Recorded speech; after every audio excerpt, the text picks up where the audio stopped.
Excellent timing, thank you.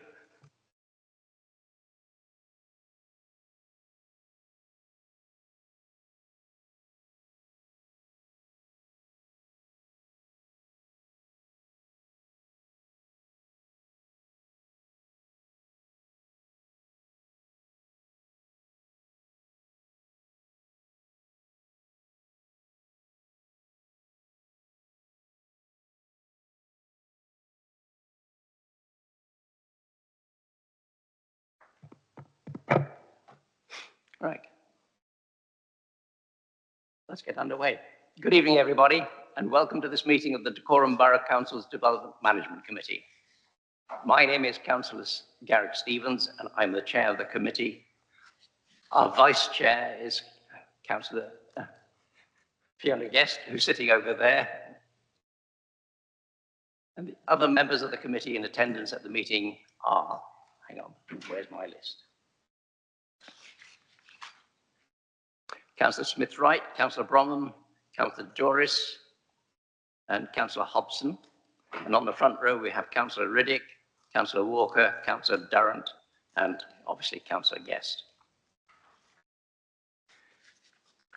We have a number of officers in attendance this evening, and they are led by Ross Weir. And item 1 will be taken by Martin Strictly, who will also be speaking on item 2 and 3. And I think item 4. Oh, good. Item 5 will be taken by Lois May Chapman, and item 5F is Harry Coleman. I'm supported by Lillian Odogu, who heads up our legal team here and will be keeping me on the straight and narrow. And Kaylee Johnson will be making sure that we record the minutes properly. And I'm glad to see that we have David Gertwith has arrived because he is going to be speaking on item 5F. We have a bit of official business to attend to before we get to the planning applications. We're not expecting a fire drill this evening, but if the alarm sounds, please make your way to the ground floor and assemble outside. If the meeting is extended, there may be a comfort break during this meeting at around 9 p.m. Before we start, please mute or turn off your mobile phones. Items on the agenda, the minutes. The first item on the agenda this evening is to approve the minutes of the last meeting, which I believe was held on the 3rd of July. The minutes have been circulated. Are the minutes agreed? Thank you. Chairman, before we agree the minutes, I do believe that there was a discrepancy between my notes and the draft minutes that went out. So if you'll bear with me, I'll just quickly go through the draft minutes and double check that.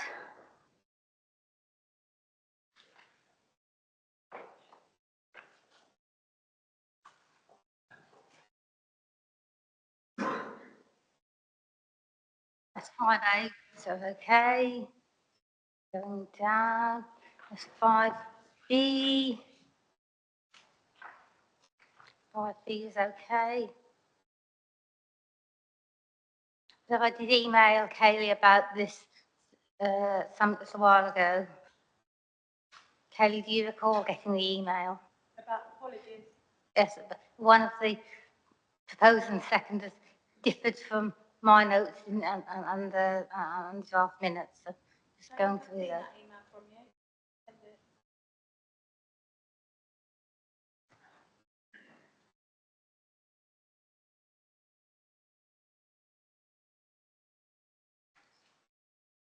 Know what item it is? I can go back and watch the recording and double check for you. Tell me the item. Okay, 5D.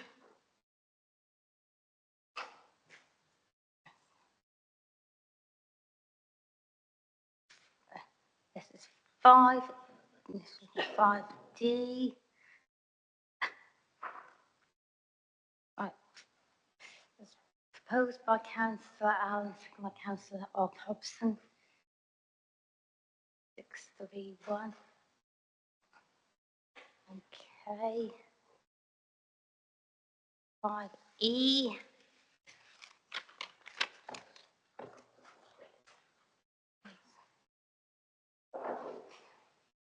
My notes have 5E. They have 9 for and 1 abstention. The draft minutes have 10 for and no against or abstentions. That's 5E. That's the Great Sturgis Community Hall. If you could double check that, please, just so everything's decent and in order.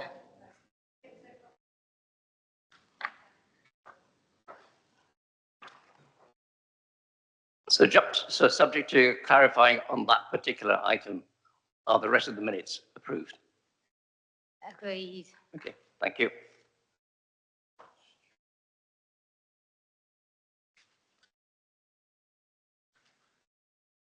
I'll sign the hard copies later. Apologies for absence. We have a number of apologies. We've got Councillors Patterson, Bristow, and the substitute is Councillor Smith-Wright, Councillor Madden, Councillor Wyatt-Lowe, and the substitute is Councillor Doris, and Councillor Allen is, I'm afraid, absent. And now we've got Councillor Mitchell. Oh, and today, in fact, we have Councillor Mitchell, who has not survived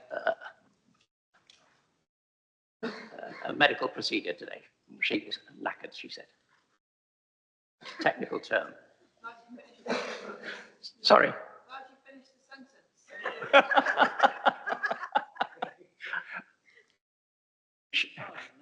She's into recovery, put it like that. Right. Declarations of interest. The next item on the agenda, declarations of interest. Please can I remind members to declare any disclosable pecuniary or other interest at the beginning of the relevant planning application. Any member who declares an interest will be allowed to stay in the meeting but will not have the right to vote. I also want to remind members that only those present during the entire meeting for an item are entitled to vote for it. That's on the agenda item itself. Public participation. I would like to remind members and the public about the rules regarding public participation. We have a number of members of the public who have registered to speak, and the list has been circulated. Our normal practice is to bring forward applications where the speaker is present. You will be invited to address the meeting where the item you have registered to speak is to be discussed. The normal procedure and rules in respect of times to speak will apply, and the time per speaker is 3 minutes. Where more than one person is speaking on a planning application, the shared time is increased from 3 to 5 minutes. And the 5 minutes will be shared equally unless the sharing of time has otherwise been arranged prior to the meeting. Ward councillors will be entitled to their own 5 minutes to speak. And speakers in objection to the officer's recommendations are taken first. A timer will be displayed on the screen and times will be strictly enforced. And members of the public will not be entitled to take part in the discussion that follows the public speakers. I have the discretion to remove any member of the public from the meeting if they interrupt, try to engage in the discussion, or are abusive. For each application, the officer will present the report to the committee. Then the participants from the public are called to speak. Following this, questions are taken from the committee along with statements and comments for debate. There will be a vote among councillors which will represent the decision of this committee. Now, you'll have seen that the agenda is quite long this evening for items themselves. And unusually, we have been requested to bring, and normally we bring forward items where there are speakers to attend. I'm proposing to bring item 5F forward because we have been specially requested to bring this one forward so that the speaker to support the application can get away for a family issue. So item 5F is first. Harry Coleman, over to you. Thank you, Chair, and good evening, members. So I'll just wait for the slides to come up on the screen. So the application site is 10 Langley Avenue in Hemel Hempstead, The reason for the call-in was Ward Councillor Hannell called in the application on the basis of harm to residential amenity, namely light loss, privacy loss and visual intrusion. The application has been delegated with a view to approve. As you can see up there, that's the site location plan, number 10 in the middle with the red triangle plot. There is a little bit of recent history on this site. There's been 6 applications, 3 of which have been determined recommended approval. House of multiple occupancy application has been withdrawn, and the conversion into 2 flats is still pending determination. Next slide, please. So here we have the existing and proposed ground floor plan. On the right-hand side is the proposed, and you can see it forms the full rear extension at the back there. Next slide, please. So this slide here is to show that a housing prior approval application has recently been approved on the site, which was for the two wings, the study and the kitchen dining room area. It's important to note that the 2 extensions haven't been built out yet, but they do carry an approval. Next slide, please. And here we have the first floor plans. These are the roof plans. This is the front elevation, so this remains unchanged as a result of the proposal. And this is the east side elevation, looking at it from number 12. Next slide. Here's the other side elevation, looking at it from number 8. And this is the proposed rear elevation. You can see highlighted there with the dotted lines. Those are the 2 approved applications, 2 approved extensions under the HPA. And then the small slither in the middle is what forms part of the full extension. And these are photographs of the site. The house is in a bit of a derelict state. And this is looking over towards number 12, sorry.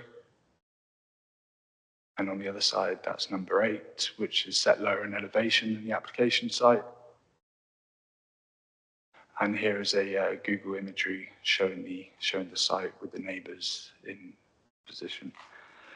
So there are a couple of things to note. So the main concerns with this application that have been raised with regard to visual intrusion, loss of light and privacy.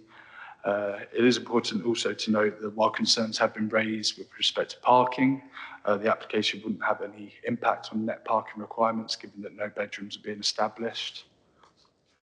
And in terms of the visual intrusion point, during the housing prior approval application, no neighbour comments were made such that prior approval was not required. And in the instance that visual intrusion is a concern on this application, members should note that particularly the left wing, which was the kitchen extension, could be built out tomorrow, which has already received approval. Yeah, so that left-hand side extension, that's got approval, and so does the right. So arguably the extension as a whole, we're sort of only really looking at the small infill part that forms the greater extension.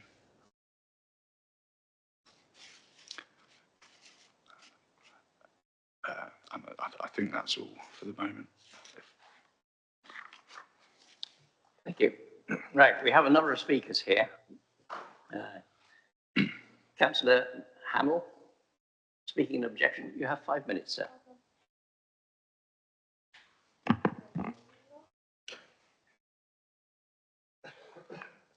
Chair, this application proposes a single-storey infill extension of significant size, which occupies almost the entirety of the rear garden of the property at 10 Langley Avenue within my constituency.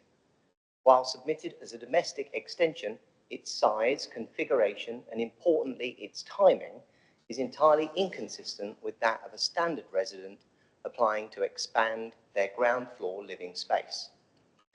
It is not a proposal designed as an enhancement to existing residential use, but as a structural enabler for the future intensification of the site. It aligns with 2 other related applications, one for the conversion into self-contained apartments, which is currently under consideration by this council, and the other for a house of multiple occupancy, which, although withdrawn just 20 days ago, is, as you all know, capable of being resubmitted. My constituents who reside in the immediate vicinity many of whom are present here this evening, have requested that I speak in objection to this application, and I am pleased to do so. They are the ones who recognised the trajectory of these applications early, and they have responded with multiple formal objections, citing planning policy relating to the overdevelopment of the area, the immediate impact on amenities, and an exacerbation of significant parking challenges that currently exist. There have been ongoing communications with this council's planning department, including a request that the application under consideration be brought here to this committee to ensure transparency. The property sits in a residential area just 70 metres from Langley Avenue's junction with Rysedale Road, at the confluence of Sunrise Crescent in Bennett's End Ward. The area does not currently provide sufficient off-street parking for its residents, so as a consequence, front of property space is already severely limited. There is no side or rear access to the property's roundabout, giving rise to front of property waste bin space competing directly with parking space. This, Chair, is the current position. Neighbours have cited relevant planning policy and standards in objection to this application, such as those set out in the Parking Standards Supplementary Planning Document and Residential Design Guidance, which specify minimum parking provision per dwelling, especially in relation to 3-bedroom units or where houses of multiple occupancy are concerned. This application, Chair, when viewed in the wider context of the linked application under consideration and the potential for a resubmitted house of multiple occupancy application, cannot meet those requirements and would certainly add to parking stress and impact highway safety. Local residents and I are of the firm belief that this application is part of a clear development strategy being delivered through incremental applications, and that this piecemeal approach avoids proper scrutiny of the overall impact on all cumulative applications, and that all of them have on infrastructure, parking, local services, and residential amenity. Considering this extension application in isolation seriously underestimates the wider harm to the community. Residents have made reasonable and formal requests to have their 2 remaining applications submitted for this property linked and brought here to this committee for proper assessment. This has not occurred despite the clear overlap and strategic intention of the applicant. Chair, this application should of course not be approved in isolation. It's a structural enabler to develop 10 Langley Avenue by stealth and thereby cause significant long-term harm to the residential character and functionality of the area, an area already challenged by significant parking issues and the safety concerns that flow from that. Thank you. Thank you. And the next speaker is also an objection, is Manny Gutadura.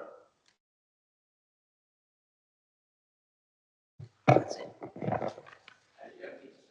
Oh, good, thank you. Okay, so I'm a resident of Langley Avenue and I'm speaking on behalf of a number of residents at the back. My family and I have lived here for 12 years. Many neighbours have lived there for much longer. It's a quiet street, narrow roads, narrow paths, semi-detached houses which are very close together, and we've got limited parking. Harry has already said that there were 3 planning applications that were approved, including a single and 2-storey extensions to the side and the rear. We didn't object the first because we didn't see the escalation until 6 planning applications came through.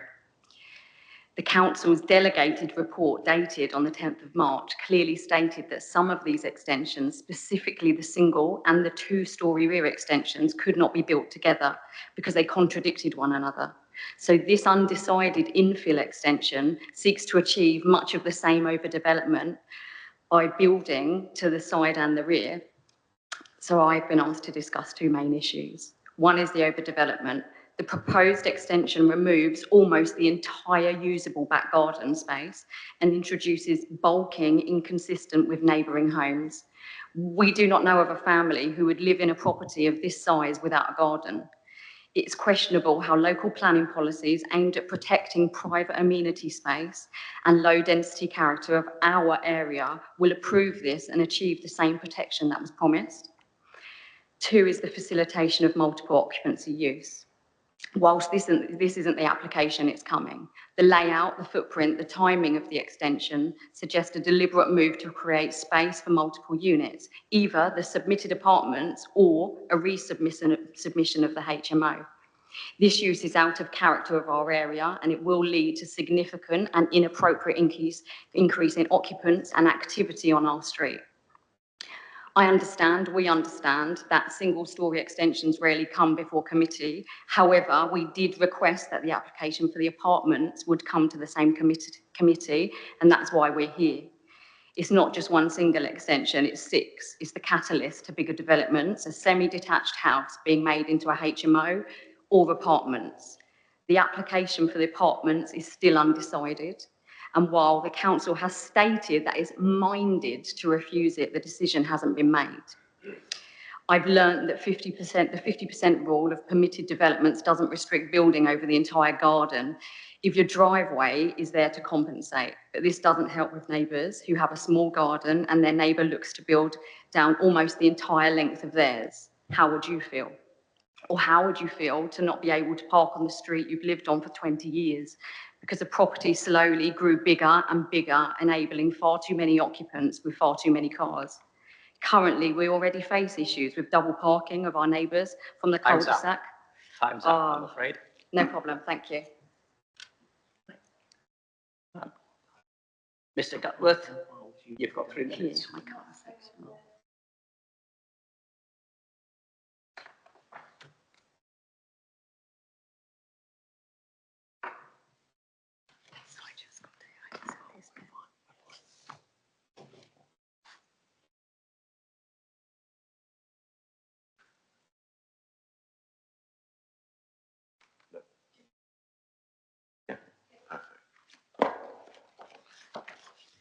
Good evening, Chair, Councillors. My name is David Gutworth, and I would like to speak in support of the application, which is for a single-storey extension.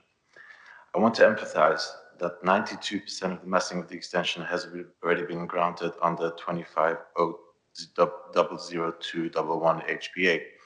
This application simply seeks permission to connect the 2 approved extensions, which wasn't possible under the prior application due to technicalities in the HPA process. I've reviewed the objections submitted in connection with this application and I feel the officer had rightly addressed them in the comprehensive report. The objections relate to things like parking, noise, privacy, HMOs, or some supposed strategic motive. As the planning team will know, applying for an infill extension following a 6-metre application is entirely standard practice. We don't believe any matter outside of the infill specific impact should be up for discussion. Objectors may want to steer the conversation in another direction, but we must stay focused on what actually is in front of us tonight. You know, the extension isn't going to win any awards. It's not the prettiest looking extension, but we must focus just on the infill. Will the infill extension negatively impact visual amenities? No. It would actually improve what's already there. Will it impact the neighboring amenities? No. The infill's impact is negligible. It's 3 square meters. It's located at the rear and won't be visible from front, sides, or even the rear of the property. There is simply no basis for this refusal, however hard we try to find one. I don't have anything further to say, and I remain available for any questions. Thank you. Members, any questions? Who's speaking first? Councillor Guest, and then Councillor Hobson. Thank you. Chairman, am I right in thinking that we have to determine the application that is before us, not to surmise what future use could be made of the building or what future applications could follow? Harry? Yes, you'd be correct. We have to assess the application that's in front of us. Thank you. And the household fire approval, I see that's for 6 metres deep with a maximum height of 3 metres. The application before us this evening, that's maximum depth of 6 metres, maximum height of 3 metres, maximum width of approximately 6.5 metres. Do we have a maximum width for the household of prior approval? I can't see that in the household of prior approval under the planning history. So I haven't got a width to hand, but in terms of the permitted development criterion, the width, it doesn't fall under as a consideration or limitation to the extension, provided that it's not more than 50% of the width of the original property. So I believe the reason that the two extensions are adjacent to each other with that vacant space, that is so they don't fall short of that condition there and not being more than 50% of the original width. Thank you. Thank you. Whilst I am very sympathetic to the neighbours and my colleague, the ward councillor, I think Councillor Guest has really hit the nail on the head. That I think, and it's been confirmed that we can only look at this in isolation. We're not actually able to bring applications together. It's just not something that's allowed in the planning rules. And we're looking at this sort of cold. The only thing, real concern that I had was the loss of amenity space. But as we've already got the permitted development, or we've already got approval for what's there already, then the amenity space is gone anyway. So I really, in terms of material planning reasons for turning this down, that would be held up at appeal. I can't see any material reasons for turning this specific application down. As for parking in future, I think the parking issue only comes up if there are future applications that come up with more bedrooms, and we would deal with that at that time. But currently, the current application in front of me, even though I am sympathetic and I totally understand the concerns, I personally don't feel that there are any material reasons for turning this down. So thank you. I just wanted to say that to be clear why I will be voting in favour. Thank you. Thank you. Next. Councillor Doris. Thank you very much indeed, Chairman. Can I ask, were Hertfordshire Highways consulted at all? And if so, I don't see a response. Did they make any response? So Hertfordshire Highways weren't consulted on the application. There's no change of access associated with the plans. There's no increase in bedrooms. There's no requirement for additional parking. So it wasn't felt necessary to consult on this basis.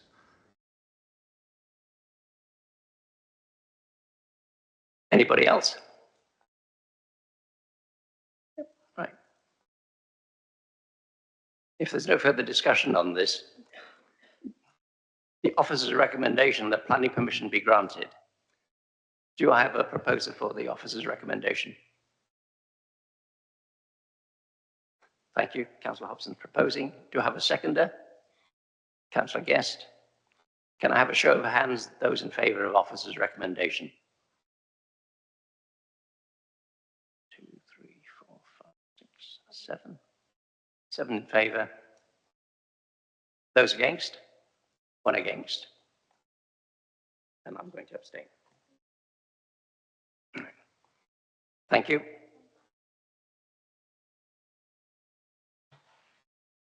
You're free to stay or go if you wish. Yeah.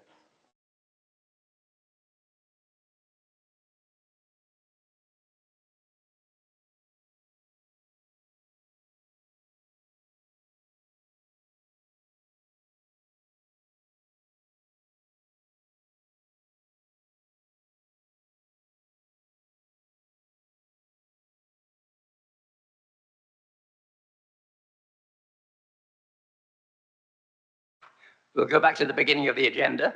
And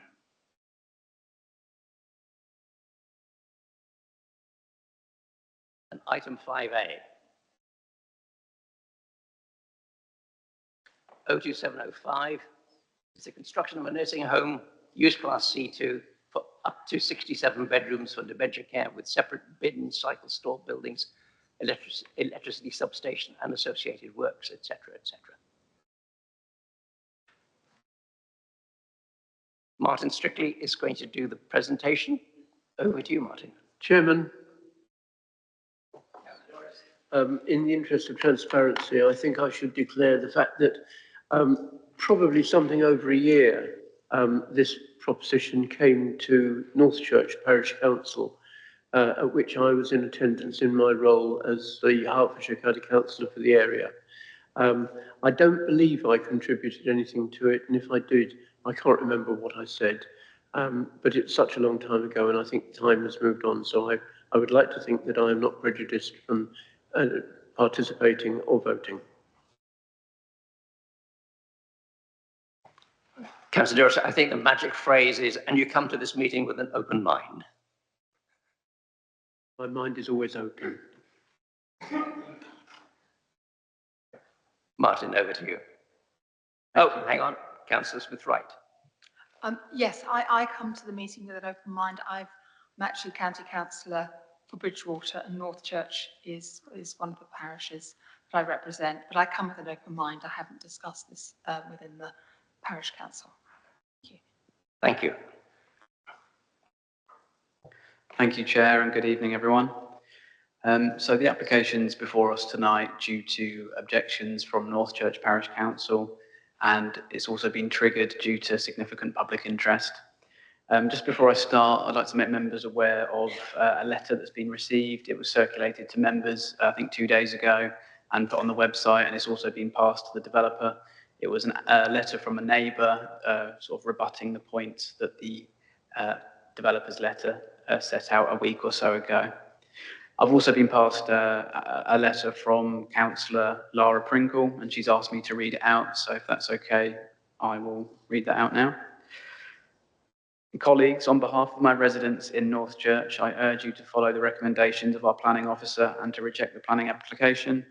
Proposed planning location amounts to unacceptable developments on the green belt and is almost universally opposed by residents in Northchurch, many of whom have been in contact with me as the Borough Councillor. You'll hear from a local resident, Anne Smith, who is an established expert in dementia care and who has provided expert analysis establishing why the proposed development is unsuitable for the stated purpose of dementia care. This resident is also an expert in the location of the proposed development, as she lives very close to it and therefore is in a unique position to assess the suitability of the location. I urge you to take on board her well-constructed objections on the basis that she is an established expert and has set out why the proposed site is not suitable for the purported purpose. Given the limited possibilities for developing this area in the view of its location within the Chilterns Beechwood Special Area of Conservation, there is a legitimate concern that should permission be granted and the area cleared, there may be a later application for the change of purpose given the questionable viability and suitability of the current proposal. This area within the Chilterns Beechwood Special Area of Conservation and the Greenbelt, it is appreciated by the local community as a highly valued area, both visually and in supporting diverse wildlife, including, I am informed, bats. Trees subject to tree protection orders will have to be felled for this proposed development to be built. Furthermore, lack of public transport options for families of residents who may themselves face mobility issues and for staff and service providers means there will be a heavy reliance on cars. There are well-documented road safety concerns in New Road in view of its use as a route to St Mary's and other primary schools and poor pedestrian provision. This is exacerbated by the single-track historic canal bridge and the concealed entrance to Bridgewater Hill, with many properties on New Road relying on mirrors to exit from their drives. This is supported by the installation of the SID near the entrance to the proposed development, demonstrating that there's already significant concerns. Developments that will rely on significantly increasing care and private transport to the area are incited to this location. Additionally, the single-track historic bridge, which is an important part of the character of Northchurch, is already suffering from damage due to the traffic and will be at risk of traffic is increased. The location itself... Martin, can I just stop you there? Yep. How long is this letter? We've got 2 paragraphs left. It's unusual. The location itself forms part of the character of the village on New Road and is highly valued by local residents and visitors to the village. The danger to the greenbelt, natural habitats and protected and valued trees cannot be justified when the proposed use of the site is manifestly unsuitable. As the Borough Councillor, I'm also aware of the concern and distress to local residents raised not only to me directly, but also via the Parish Council. Our Planning Officer's recommendation should be followed by this committee. Okay, thank you. So just looking at the site location, it's located to the north of Berkhamsted, circled within the red circle there. We've got the Sunnyside allotments to the south, followed by the railway line. Next slide, please. And just taking a look at the site location plan, as you can see, the outline of the site forms part of the woodland, but not the entirety of it. As you can see, some sections are cut out from the plan there. Next slide, please. So just looking at where the site would be accessed from, the blue arrow there shows the proposal for the access point. Next slide, please.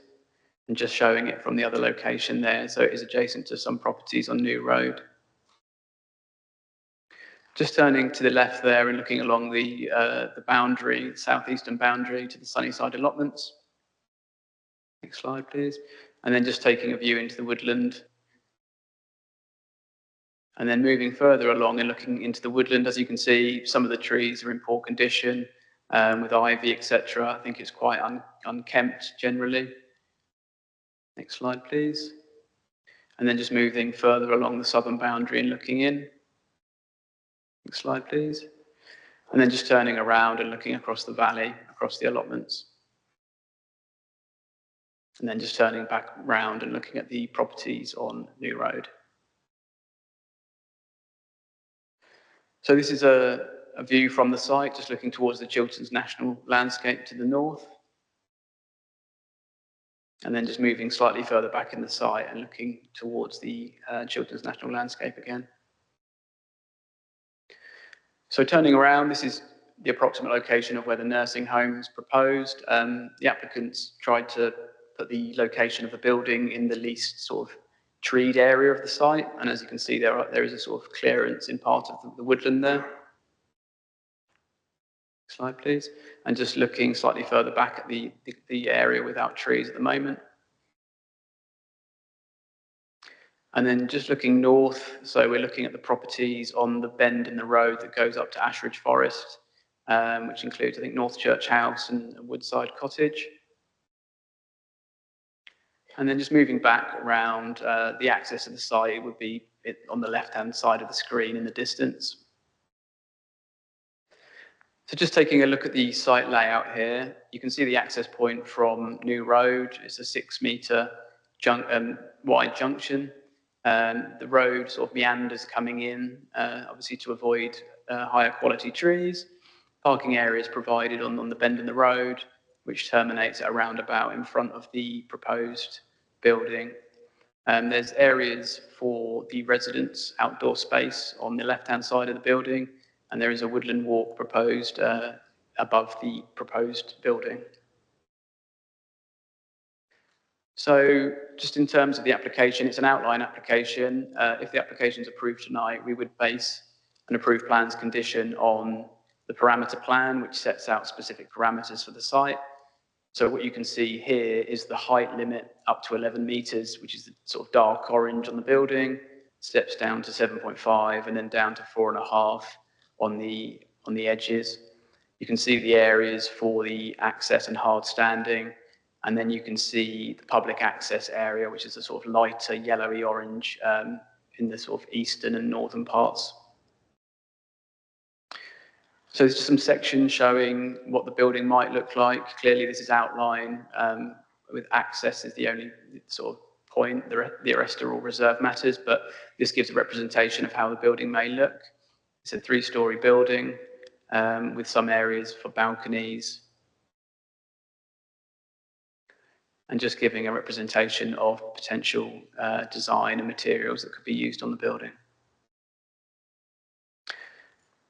Taking a look at the floor plans, top left on the screen is the basement, which should have a lot of sort of admin facilities, such as the staff room and utilities, laundry, etc.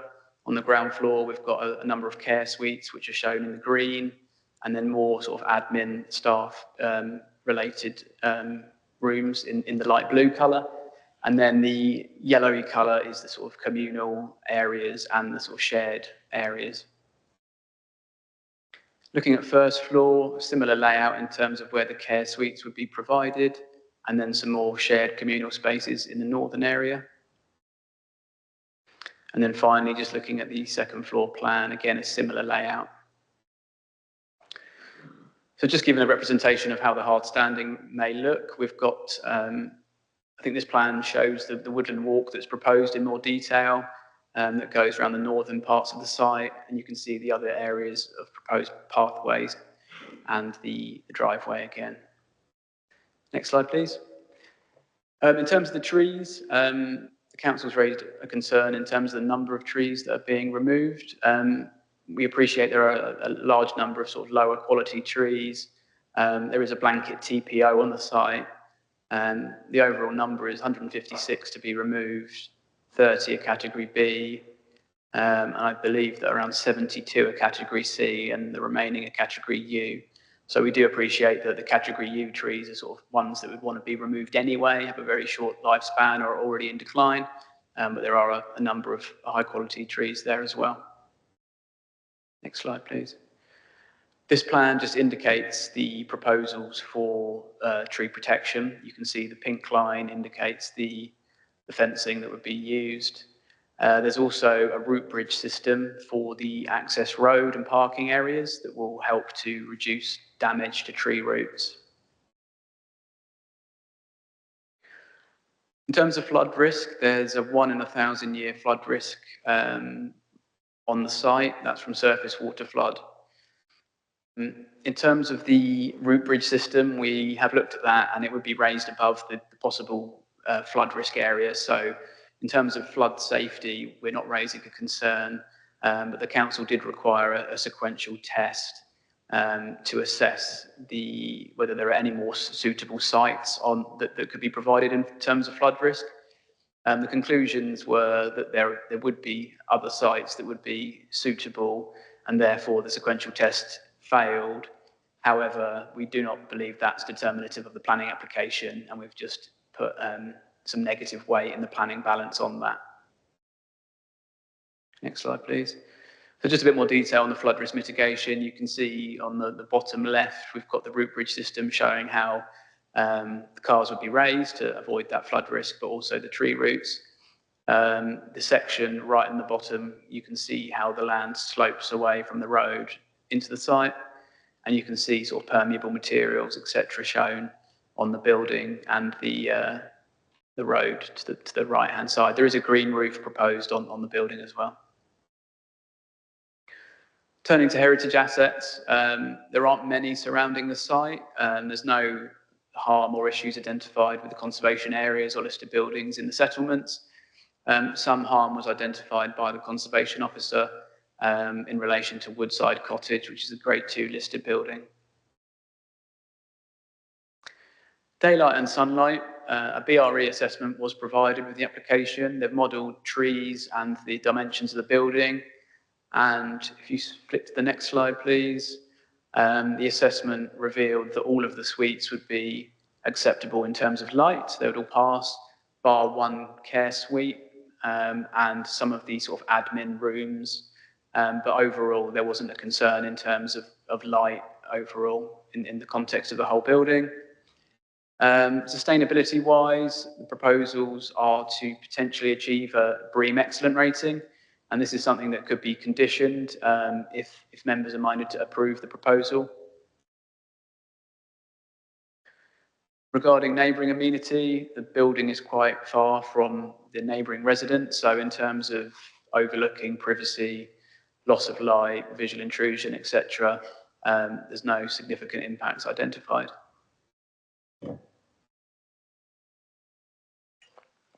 Just turning to highway safety.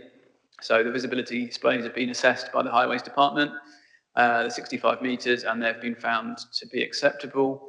They've also looked at refuse and other emergency vehicles, the tracking diagrams, and they've been found to be acceptable with the layout provided. So overall, there's no concerns in terms of highway safety.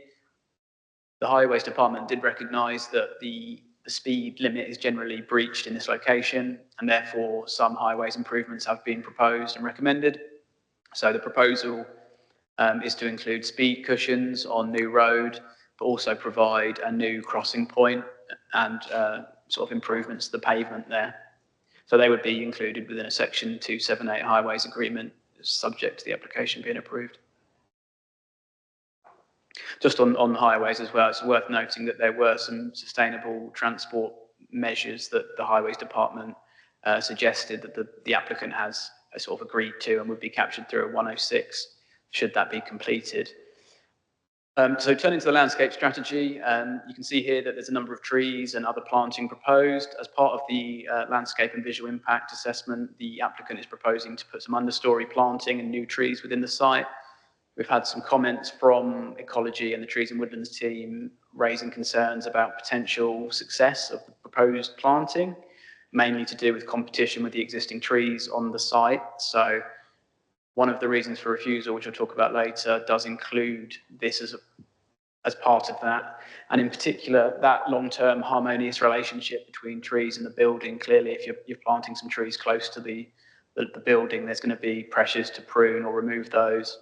And also just in terms of the areas that aren't owned by the applicant and the sort of management and control over those trees as well. So looking at ecology, there's been a number of comprehensive ecological surveys done, and there were some sort of evidence of badgers using the site. There weren't any sort of sets found, and similar with bats, there weren't any emergencies from bats found in the trees. Overall, there's no ecological objection to the proposal, subject to all of the proposed mitigation that would be secured via condition.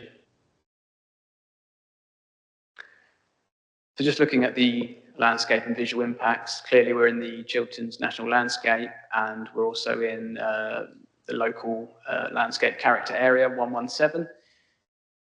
We've looked at the proposals and we've identified some harm to the AUMB, and that's been weighed in the planning balance. We've also reviewed the alternative sites assessment that's required for major proposals in the Chilterns National Landscape. Now, as part of that, the developer is required to look at alternative sites outside of the AUMB or Chilterns National Landscape. My conclusions are that that evidence wasn't sufficient to demonstrate that there aren't available sites outside of the Chilterns National Landscape. And that forms another reason for refusal, which I'll talk about later. So I've not included all the landscape and visual impacts. Clearly, being such a wooded site, as you get closer to the site, it is masked, particularly in summertime. There are some wider range views of the site, and this is one of them. Clearly, there are views of the site from areas, but the heavily wooded site does help in that respect. So, as I said earlier, there's enhancements in terms of the understory planting and tree planting. However, we are sort of questioning the success of some of those trees closer to the building.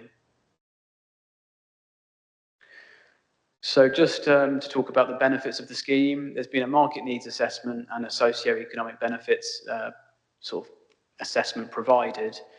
Clearly, the council recognises the sort of significant benefits of dementia care facility and the associated social and economic benefits. So this includes construction jobs, permanent jobs, and the proposals to provide 50% of the bed spaces as affordable. So that's been looked at by adult services at county and sort of in agreement with the benefits there.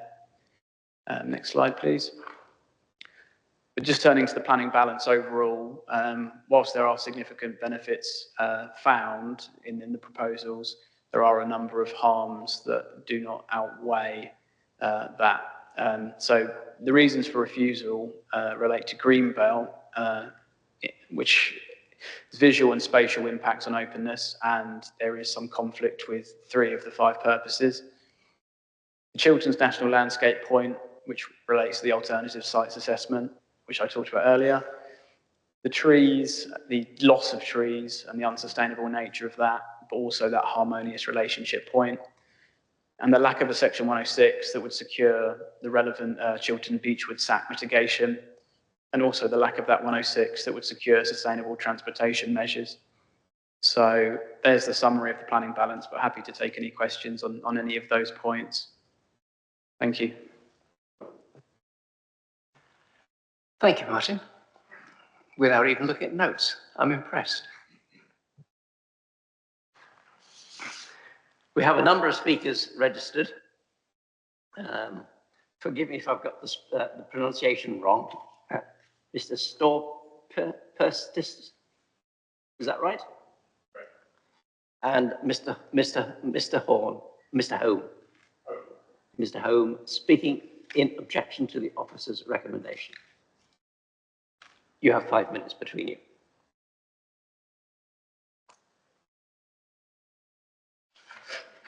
Try the other one that might be the battery on it. Right hand button, there you're on. Good evening, Chair and members. I start by expressing my sincere thanks to your officers, and in particular to Martin Stickley, who has put tremendous work into this application and conducted himself professionally throughout. We were aware that this proposal would be controversial. However, please keep in mind that this is for a highly specialist facility for those with advanced dementia. There is significant existing and future need for this type of care, but it is simply not being delivered elsewhere in Dacorum. Prior to submitting the application, we undertook a robust community consultation exercise.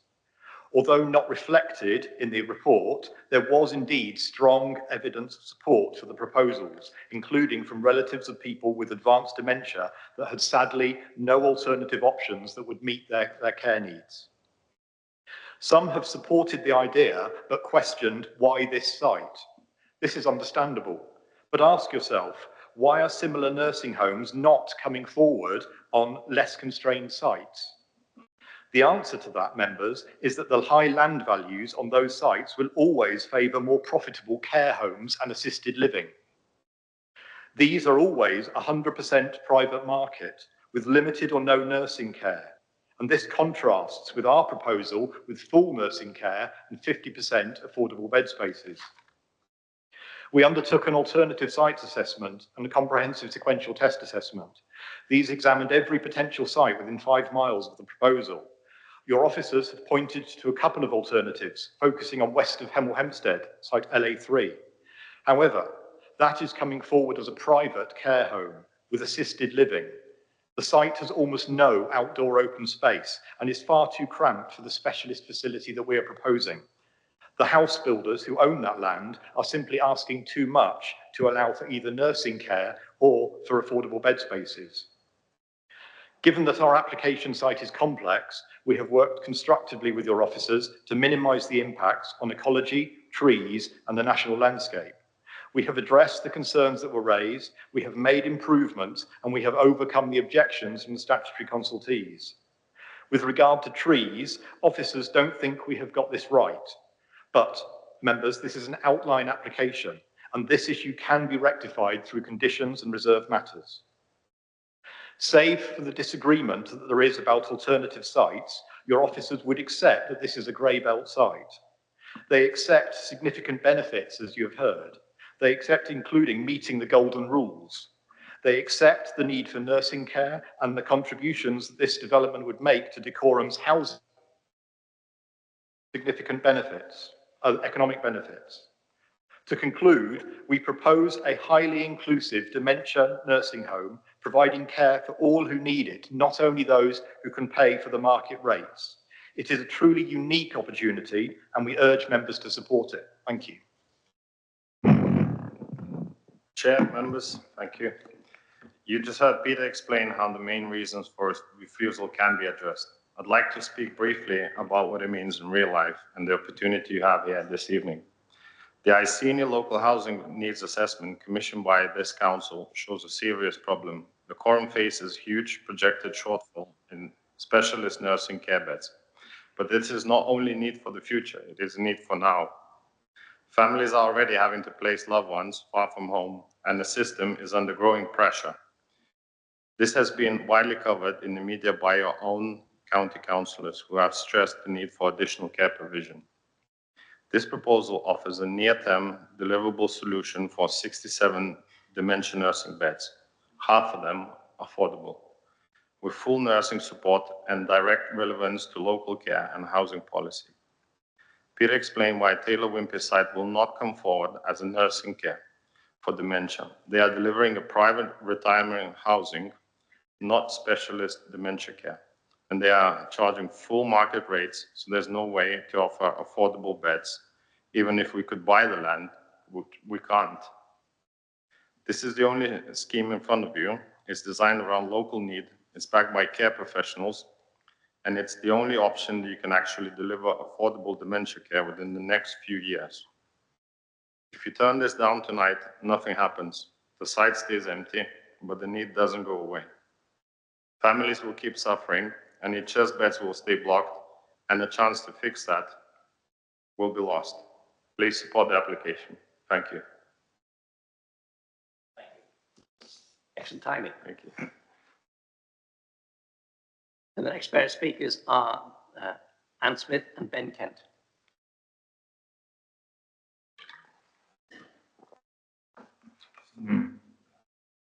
Thank you, Chairman and committee members. I'm chair of the Northchurch Common Residents Association. In line with the case officer's recommendation, we believe that this application should be refused. Bulbourne Wood is covered by a whole wood tree protection order. It lies within the Greenbelt, the Chiltern National Landscape, and the SAC 500-metre exclusion zone, adding great weight to the requirement for its preservation. Firstly, the tree protection order. The loss of 156 protected trees will have a significant environmental and visual impact, exacerbating Dacorum's declared climate and ecological emergency. The established trees and hedgerows are integral to the visual character of the area, and their loss would have a significant impact. Secondly, introducing a large facility would harm local biodiversity and increase noise and light pollution within the Chiltern National Landscape. Lighting on New Road and on the site would degrade the area's dark skies, contravening NPPF section 198C. And finally, access. The wood's isolated and hilly position presents many access challenges. The footpath is narrow and unsafe. Parking overspill onto New Road is inevitable, particularly impacting on safe egress from residents' properties, obstructing the already narrow footpath and disrupting traffic flow. In summary, the application conflicts with all three of the NPPF, the Chiltern's Management Plan, and Dacorum's core strategy. Thank you. Chair, I have over 20 years' experience in running care homes and dementia care. Bulbourne Wood is unsuitable for a dementia care home. This does not give people living with dementia a good quality of life because of its wooded nature, its poor access, its distance from the local community, and the foreseeable operational difficulties. Dementia causes misperceptions, misidentifications, and hallucinations. Trees and their shadows can become a malevolent presence or a trip hazard for many. Living in a woodland may cause distressing emotions. The public woodland walk proposed around the home would impact greatly on resident privacy. Residents should be able to leave the care home and enjoy the community with support, but they would not be able to do this on foot with a carer or in a wheelchair. The pavement is too narrow, too rough, and the incline too steep.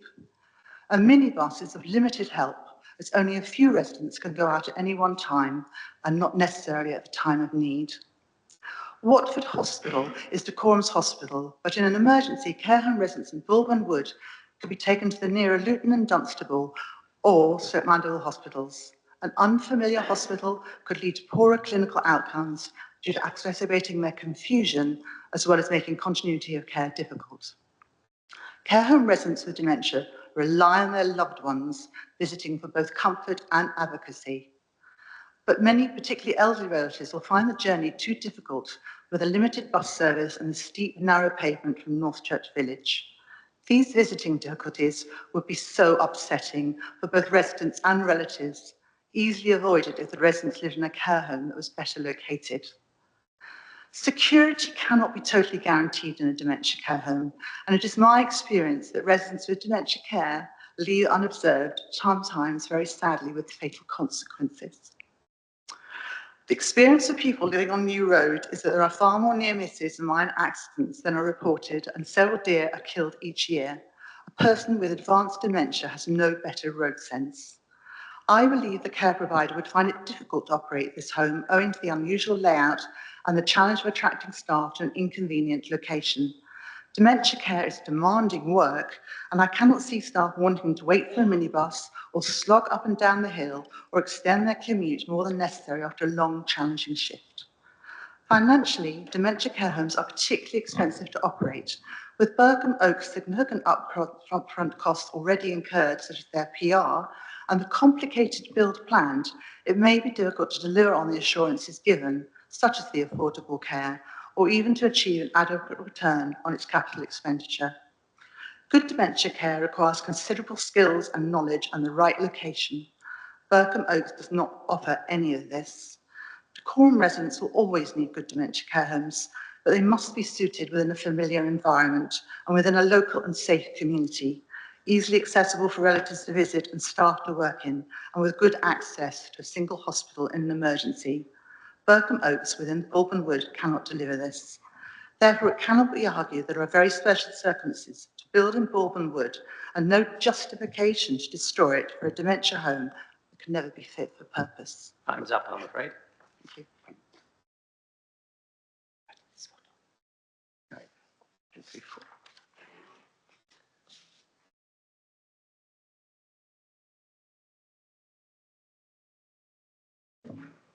Thank you, Chair.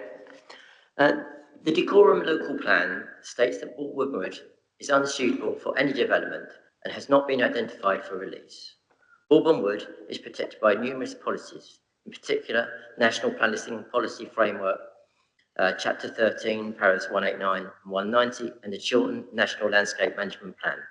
The harm this proposal would have to the national landscape includes loss of substantial number of protected trees, loss of hedgerow, introduction of inappropriate built form out of keeping with the local vernacular, encroachment into the national landscape, impact on dark skies, and impact on views and special qualities of the national landscape. The proposals are contrary to numerous local and national policies, particularly National Planning Policy Framework, Para 198, Decorum Core Strategies 24 and 25, and Management Plan Chiltern National Landscape Policies DP2 and DP8. The application runs counter to Section 85 of the Countryside and Rights of Way Act, which states that authorities must seek to further the statutory purposes of the national landscape by conserving and enhancing its natural beauty. New Road is a barrier between the residential area and the green belt and national landscape. The proposal conflicts with safeguarding the countryside from encroachment and is contrary to Core Strategy 5 and National Planning Policy Framework, Paras 142 and 143. The introduction of built form and artificial lighting within the intrinsically dark area, which currently has no street lighting overnight, will impact both the strategic wildlife corridor running through the site and the views from both sides of the valley. With regard to the demand for dementia care, when considering the weight and balance, the current planned availability of beds locally should be noted. For example, the 73-bed home offering specialist dementia care currently in construction in Tring by a well-established nursing home provider, and others in construction or under consideration locally to provide additional beds, but without any impact on the internationally important national landscape and internationally important Beechwood Special Area of Conservation. In line with the Office recommendation, we urge councillors to reject this application. Thank you. Thank you. Right. Members, over to you. Points of clarification, comments? Who's first? Councillor Smith-Wright. Thank you, Chair. Thank you for the presentation. Can you tell me how many staff will be employed in this facility? So the proposal would employ around 50 during construction and then 94 full-time equivalent. So they'll be full-time? Yeah. And where will they park? So there's 24 parking spaces required. We've looked at the shuttle bus arrangement that's been proposed by the applicant, and we've obviously spoken to Hertfordshire Highways about the arrangements for that. So we've considered that would be acceptable. Thank you. Next.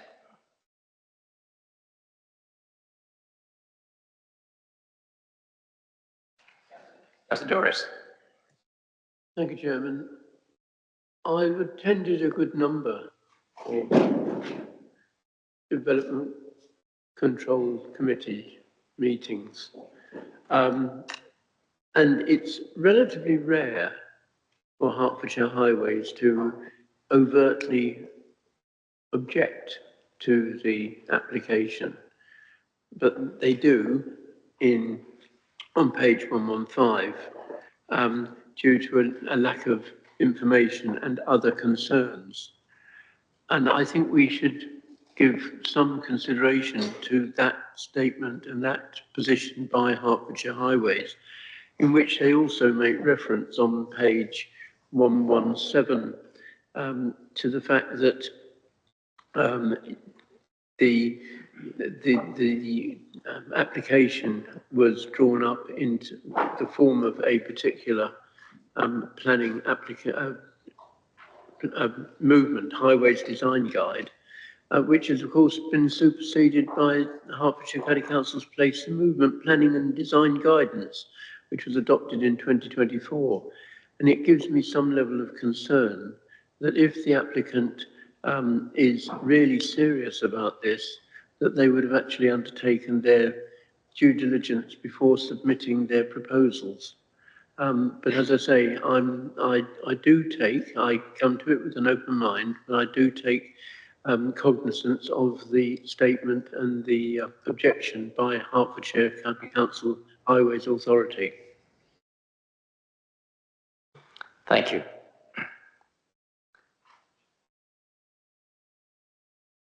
Yeah, just to clarify that the Hertfordshire County Council did remove their objection. So that is outlined. I'm not sure if it's in the correct order or in the report, but yeah, those issues were addressed. Hence their sort of recommendation for conditions and travel plan and other obligations. So just to point that out. So they were making constructive suggestions on how to overcome this. Okay. Any further comments? Councillor Hobson. Just a comment, really. I think the case has been made quite forcefully. The report is extremely comprehensive. As a daughter of someone that had dementia, I recognised a lot of the things that the speakers were saying about dementia, and I've spoken many years ago on this committee, but I've spoken about concerns about trees as well. So I think overall, I can't see any reasons, looking long and hard at the evidence, for disagreeing with the officer's recommendation. Thank you. Thank you. Councillor Guest and then Councillor Smith-Wright. Thank you, Chairman. And looking at paragraphs 9.63, 9.64, 9.65, yeah, I can understand where the officers are coming from in that alternative sites haven't been explored sufficiently. No one will argue about the need for specialist dementia care within decorum, but this is not the place for it. So I'd like to propose the officer recommendation to refuse. You might want to park that to allow some further discussion. Thank you, Councillor Guest. Yes, we'll park that for the moment. Councillor Smith-Wright. Thank you, Chair. Yes, I tend to agree with Councillor Guest. and Councillor Hobson. There is a need, but I'm not sure this is the right location for it. I also recognise from the speakers with dementia, wooded areas would be quite confusing. I also have concerns about fire hazard in a densely populated tree area, and putting in that kind of facility with dry weather. Who knows what's going to happen in the future, but a lot of trees around a medical facility, I don't see that as a wise move. The access, wheelchair access, the location for staff, yes, I would agree with Fiona, with Councillor Guest, and I would agree with the officer's recommendation. Thank you. Councillor Guest, did you want to make a further point? No, I don't, thank you. I'll just turn my microphone off. Any further comments? Okay.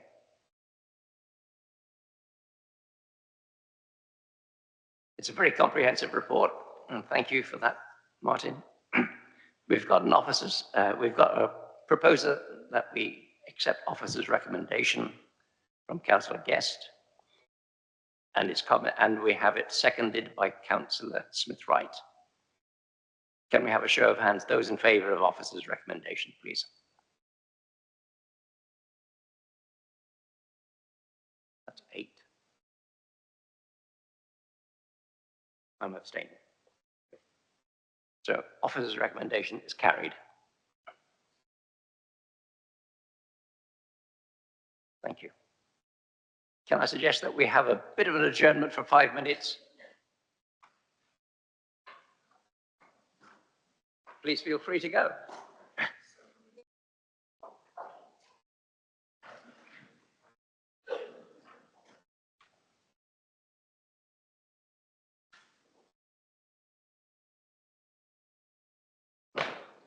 Right, we don't have anybody for 5B. No. So I can. So I don't know if you remember off the top of your head, Councillor Guest is referring to item 5 on the last meeting. But do you remember when Councillor Madden, she left?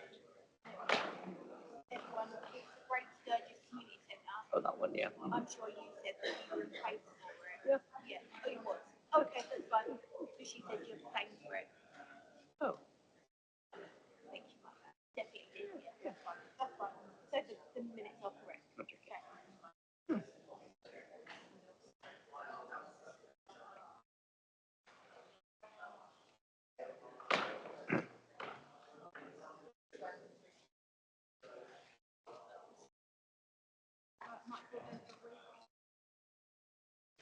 Four.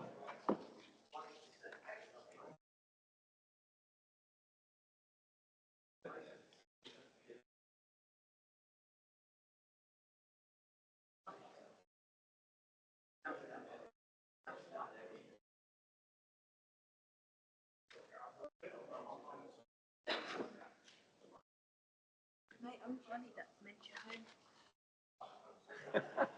What have you lost? Oh, it's not pocket. Definitely do need it. All right, yep. Yeah, I do need it. Right. 5D then.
The next item on the agenda that we have a speaker for here is 5D.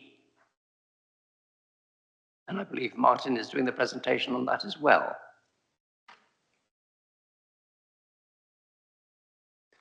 Thank you, Chair. So this application relates to the pop-up farm, Junction 8 of the M1 in Flamstead, and it's for the creation of a car. 5D.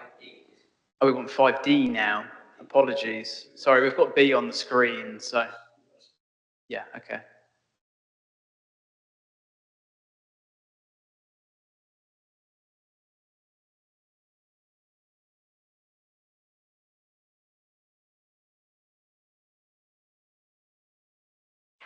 Okay, this is an application for a property known as Annapurna in Hogpits Bottom, Flaundon. It's for the demolition of part of the existing property and the ancillary sort of buildings there and the construction of a new dwelling. Next slide, please. So as you can see, the application site is off Hogpits Bottom, off the road that leads to Flaundon Park, which is the sort of mobile home park there. It's worth pointing out at this stage that it was called to committee due to objections from the parish council, and part of their concerns related to a previous planning application on the site that you can see in blue there that was for 2 units, and the proposal now involves the land to the south, which is the property, which involves sort of demolition and remodelling of that property and then construction of another property to the south of it. So just giving a representation of the access to the mobile home park off Hogpits Bottom. And then just moving up the road, and you can see the application property in front, and then just turning around and looking at the sort of garage and sort of buildings associated with it. And then just moving further around the road and taking a look at the front of the property there, you can see it's a bungalow, and the 2 buildings that are being constructed that I previously spoke about are just on the right-hand side there. You can see them being built. So just having a look at the proposed site plan, you can see here House A is the existing property that's, you can see the elements in blue are the bits that are being demolished. And then House B is the new proposal to the south. In terms of the garden sizes, etc., they are sort of meeting standards. I think the House B to the south is about 11.3, and it's around 14.5, 15 for House A. Each property's got 3 parking spaces, and they'd be accessed from the access road to Flaundon Park. I believe there's a space for sort of vehicles to manoeuvre in terms of refuse and fire engines, etc. So this is the existing property. As you can see, it's been extended over the years. And then looking at how the property is being remodelled, you can see the brown walls are the areas that are of the existing property, and the green areas are new walls that are going up to change the layout of the property. And then just looking at the elevations here, you can see there is a bit of change to the way the property is going to look, and the area in red is that's being demolished. And then just taking a look at the back, you can see, and the side, you can see there's a number of ground floor windows. Some of them are obscured glazed. And then at the rear, you can see the conservatory in red is being removed in addition to the sort of wing to the south. So this is the new build. So it's a chalet bungalow style building, very similar in appearance to, or in form at least, to the 2 dwellings that were previously granted permission. It's been designed sensitively in terms of overlooking, so no sort of side-facing windows to impact the neighbour to the south.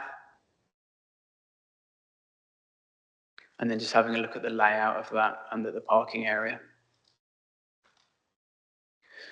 So here's a site section just showing the relationship between the existing property, the previously constructed, well, the currently being constructed ones, and the further house on the left-hand side. Thank you. Thank you, Martin. Right. We have a speaker, Councillor Imroth from Flaundon Parish Council. You have 3 minutes, sir.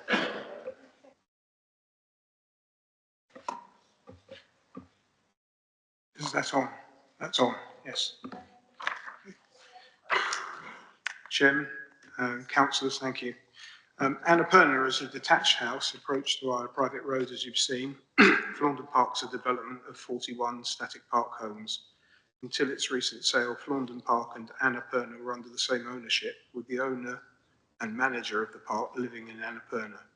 In 2023, Annapurna and Flaundon Park were sold, resulting in the separation of the management from the park home site. In 2024, permission was granted for 2 houses to be erected on land that was part of the garden of Annapurna. The current proposal is described as remodelling of the existing bungalow and outbuildings. However, it's far more than this. The applicant plans to replace the original house and all the ancillary buildings with 2 detached properties of significant size, in addition to the 2 new dwellings which are currently under construction in what was Annapurna's garden. The proposed dwellings are described as similar in footprint to the total, including ancillary existing buildings.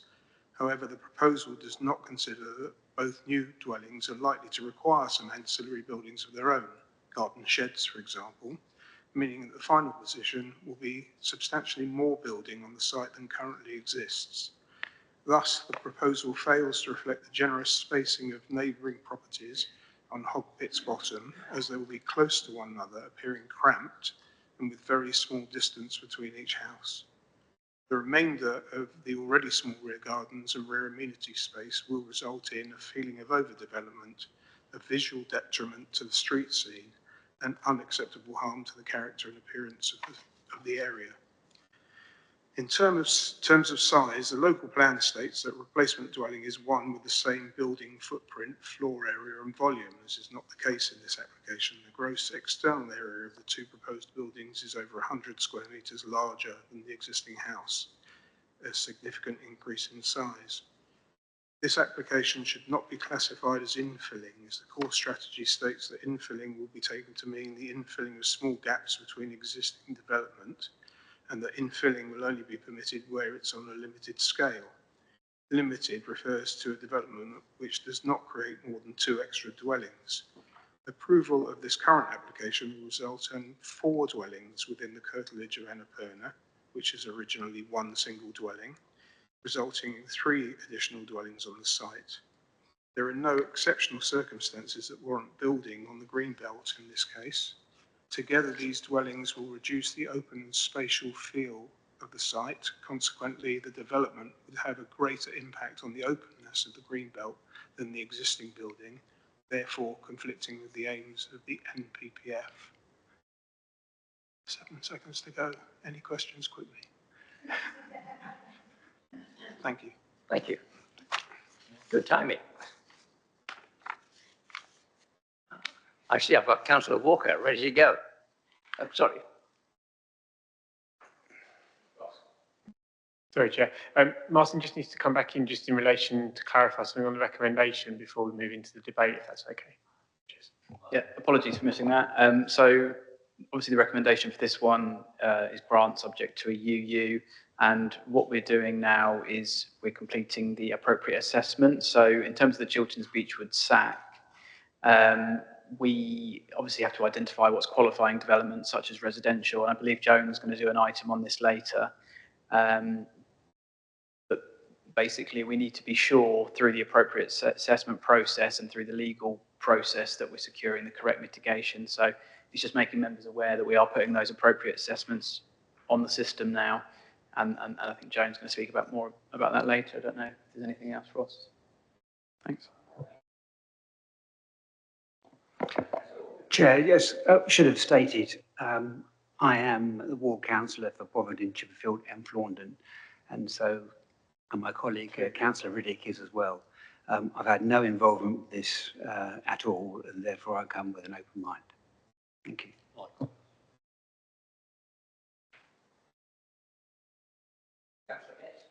Thank you, Chairman. This is an application for a part rebuild and for a new dwelling. Am I right in thinking that because Decorum doesn't have a 5-year land supply, when it comes to new dwellings, the tilted balance applies, and they should only be rejected if the harms significantly and demonstrably outweigh the benefits. So that's what we're determining, whether the harms significantly and demonstrably outweigh the benefits. That's correct, yeah. The officer's conclusion at 8.27 highlights the land supply figure of 1.03 and that the tilted balance is enacted, so you're correct. Do you have a follow-up? No, I don't, thank you. Thank you. Anyone else?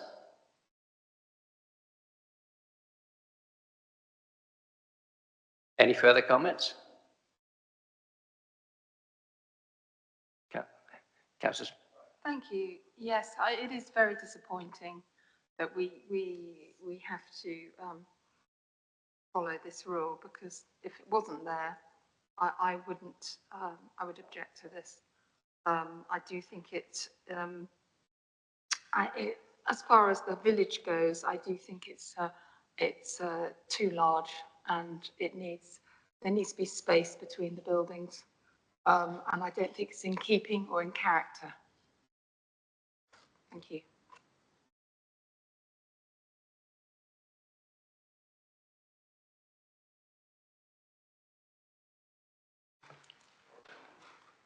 You've all gone very silent. Councillor Guest. Councillor Doris. Thank you. I move the officer's recommendation. Councillor Guest. Thank you, Chairman. I'll second the officer recommendation. If there are no further comments, so officer's recommendation that planning permission be delegated with a view to approval subject to the completion of a legal agreement securing mitigation measures with the Chiltern Beechwoods mitigating strategy and the appropriate assessment, I presume. Right. Those in favour of officer's recommendation? 1, 2, 3, 4. 1, 2, 3, 4. And right up. That's 4 in favour. Right, 4 in favour. Sorry, are you in favour? Right, 5 in favour. Those against?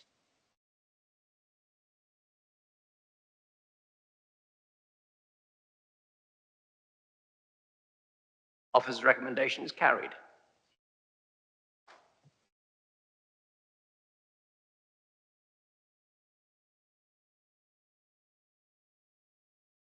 And the next application with speakers is 5E. And on 5E, it's Lewis May Chapman. Louise, over to you. Thank you. Good evening. This is for an application of a construction of a 5-bedroom detached dwelling within the rear garden of 13 Meadway, Berkhamsted. So this is a site location and block plan. Hold on a moment. Can we just hold on a moment? Change of plan. Because I'm a town councillor in Berkhamsted, I've been on the planning committee there, and although we didn't object to it, and in view, because of the need for transparency, what I propose to do is stand down from the chairmanship of this committee while this one is being read. So, and Councillor Guest will take over the chairmanship of this particular item. Thank you. But Lillian, could you clarify, before we play musical chairs, could you clarify the committee will still be quorate?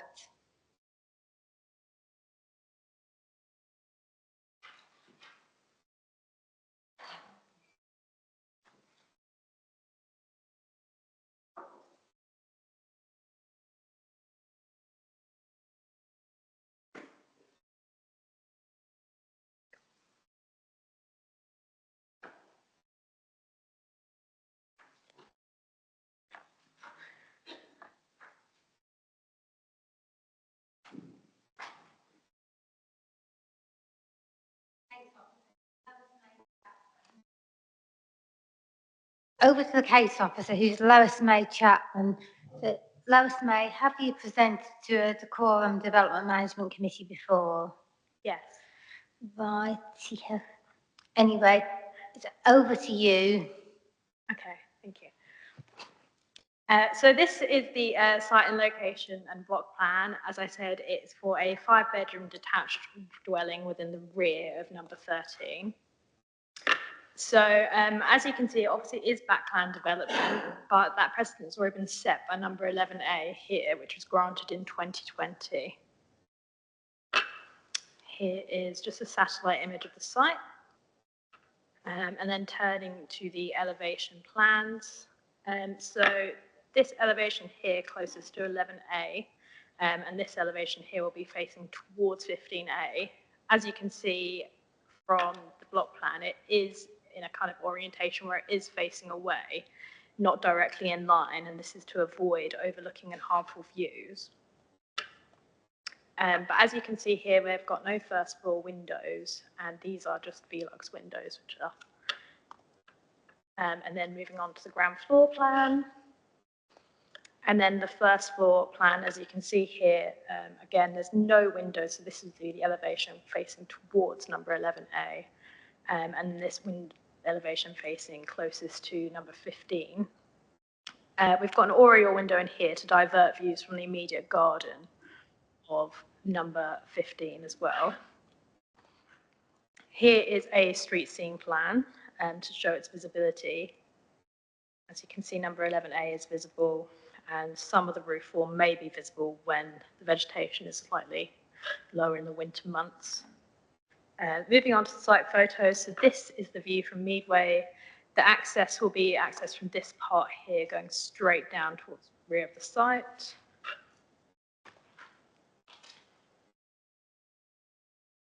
And then this is looking towards number 13, so towards basically standing at the back of the site looking forward.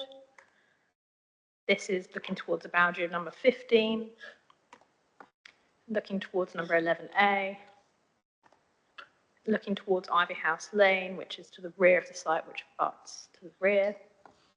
Again, obviously, I want to make clear we've got some objections regarding to residential amenity for 11A and surrounding residents.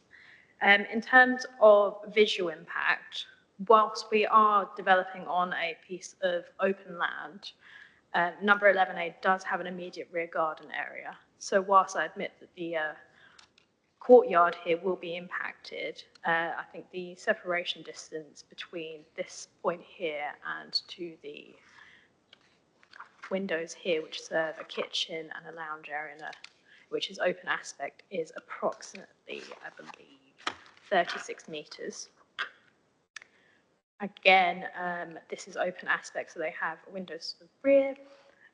And yeah. Thank you. Now we have speakers on this. Our first speakers are Robert Hodgkinson and Andrew Calderwood, who will be speaking in objection to the application. Mr. Hodgkinson. Yeah, just before the clock starts, I just wonder whether Councillor Stevens might sort of reflect on his comments at the end of the Berkhamsted meeting, because obviously you had, you know, history and views. I don't know whether you do it later or whether you're going to do it beforehand. So Lillian, is that acceptable within the rules of the committee? I'm sorry, that's not the procedure by which things can be done. Sorry about that. And the massing study that we submitted Yes, to... I'm afraid that doesn't fit in with the council, not within the council's policies. But Mr. Hodgkinson and Mr. Calderwood, you have 5 minutes between you. Okay. So I live in the courtyard, which is located next to the proposed development. We acquired the plot in 2020 and acknowledged that the planning approval for a single house would sit across the rear of Jacobstad and number 15. It should be noted that the planning application under review is for a larger house on a plot that's approximately half the size of the one that had been previously approved, and therefore we object to the scheme. As background to the site, in November 2007, a planning application was submitted by the owners of 11, 13 and 15 to build 3 properties at the end of the land, accessible by a spur off the roundabout. They sought to ensure it would not be considered a tandem development. The planning application was rejected in the main because the plots to the rear of 13 and 15 were considered to be too small, and in the inspector's words, would have rear gardens that would be significantly smaller than those in the immediate vicinity, which would result in houses not appearing to sit spacious grounds and relate poorly to neighbouring properties on the road. The committee members should note that Berkhamsted plot no longer incorporates the land to the rear of number 15, and the house is almost identical in size to the scheme that was rejected by the inspector following an appeal. A revised plan was submitted in 2012 to limit the scheme to 2 properties with a significantly larger plot, and the proposed houses were to be located some distance from existing properties and would incorporate screening. This was subsequently approved. The current planning application has in effect reverted to the scheme that was refused on appeal and would, I believe, establish an unaccepted precedent. A massing study, I've circulated a massing study which sort of shows the impacts of the building on our house, which I think should be shown because it was shared with the council before. So I won't spend any more time on that, but it is, I think, a very important piece of evidence that should be seen.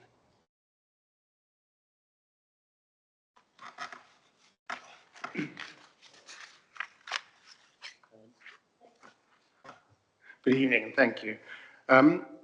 The case officer's report expressly accepts that this is tandem backland development, one house behind an existing house.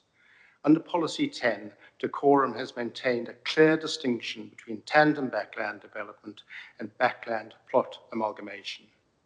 The supplementary planning guidance describes tandem backland development as certainly the most inefficient, problematic, and unsatisfactory. The area assessment for BCA 7, which includes Meadway, does not permit tandem development. The case officer's report does not bring out this distinction. The applications and appeals identified in the report were for the amalgamation of the gardens of 11, 13, and 15. 11A was ultimately the amalgamation of the gardens of 9 and 11. None were for tandem development. In his 2011 decision, the inspector expressly concluded that 11A would not comprise tandem development, and he said there was no conflict with the advice in the SPG concerning the generally unacceptable nature of tandem development. Nothing in his decision, or indeed the other applications and appeals, supports the suggestion in the case officer's report that the principle of tandem backland development is now accepted, whether by Decorum or by the Planning Inspectorate. Moving on very briefly, Policy 10 requires that developments take a comprehensive view of the immediate area. Further down Meadway, Decorum refused an application to amalgamate 2 gardens for a single house. On appeal, the inspector agreed that a single house now would not outweigh the potential benefits of making the best and most efficient use of the larger surrounding area of land in the future. The gardens down this side of Meadway and those on Ivy House Lane backing onto them are similarly large, comprehensively developable area. We therefore ask that permission be refused as not being a comprehensive development according with the Council's policy of seeking satisfactory optimum use of land. It's tandem backland development contrary to Policy 10, to the SPG and to the BCA area assessment, and damaging to the character and amenity of the area. These perhaps underpin the grounds for refusal identified by Mr. Hodgkinson. Issues he identified follow from the generally unsatisfactory nature of tandem development. Thank you.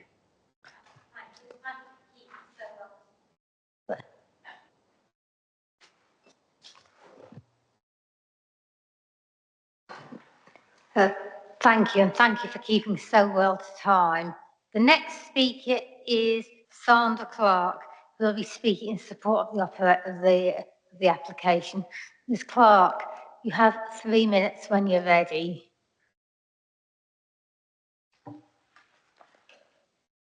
Good evening, Chair and committee members.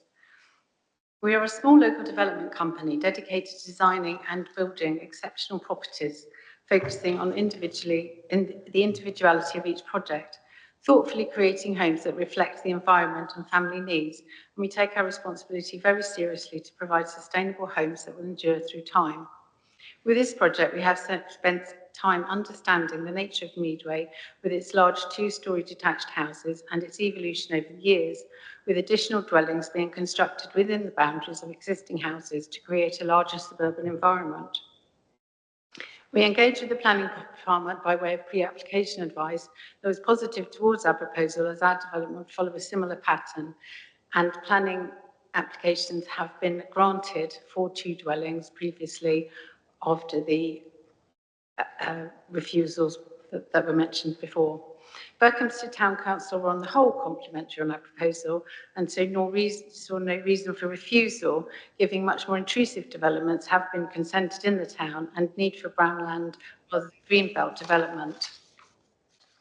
The planning officer has recommended consent be granted for this development and set out in her report the reasons why this proposal complies with all planning legislation.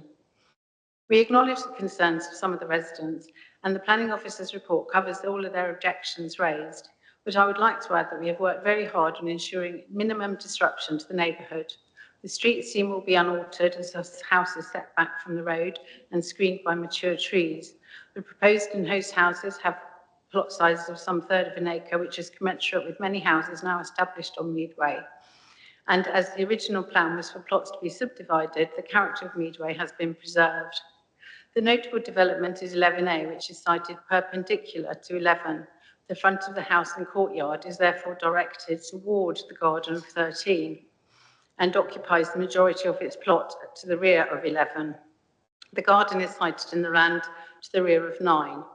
There is a 2-storey element on the boundary of 13 with a ridge height of 8.4 metres. The orientation of our proposal was very carefully considered. The angle ensures that the property has limited impact on neighbouring properties, as there is no direct sight lines and is sympathetic to the surroundings, with low ridge height, and the ground level of 13 is sited some 1/2 metre lower than 11A. We have agreed with number 15 to maintain or replenish trees and hedging on the boundary, along with new planting scheme to ensure the longevity of the habitats and maintain screening. We feel strongly that our project ensures the integrity of Meadway is maintained with the sympathetic development of the site and creation of a new family home, making a valuable contribution to the housing stock, and would therefore ask the council to support this application. Thank you, and thank you for keeping so well to time. Now it's over to the committee for questions and comments.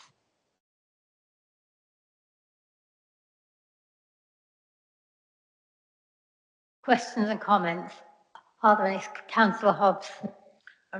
Thank you.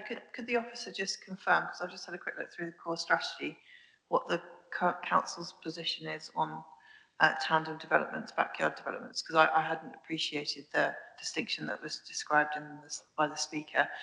We see a lot of backyard developments, and there was one in my own ward of 2 houses, and that was very controversial, so it would be interesting, and that was approved. So it'd be interesting if you could just clarify what the current position is on basically an answer to what the person said about that. Thank you. That'd be very helpful. So as far as I'm aware, there's no policy within the core strategy restricting tandem development at all. There is a advisory within the character and design area appraisal, but this does not completely restrict tandem development. It's just an advisory that it's not preferable. Thank you. If I may, Chair, just for my own understanding. You may indeed. Thank you. So the only reference I could find by literally just doing a search for the word is where it talks about villages in the green belt, and it talks about limited, but limited is up to 2. That's the language there. So I just wanted to check that, because I thought the speaker was very clear in what he was proposing. proposing, but I wasn't aware of that, so I just wanted to check, because obviously we are limited by those conditions and things. Thank you.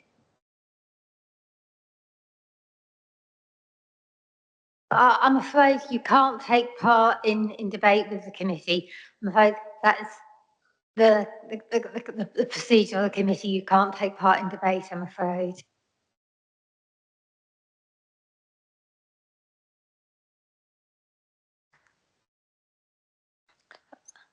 But Lois May, have you got a further response to Councillor Hobson's comments?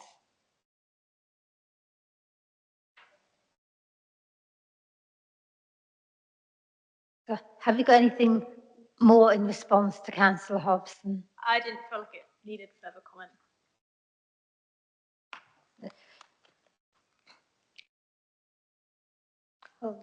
Are there any further questions and comments?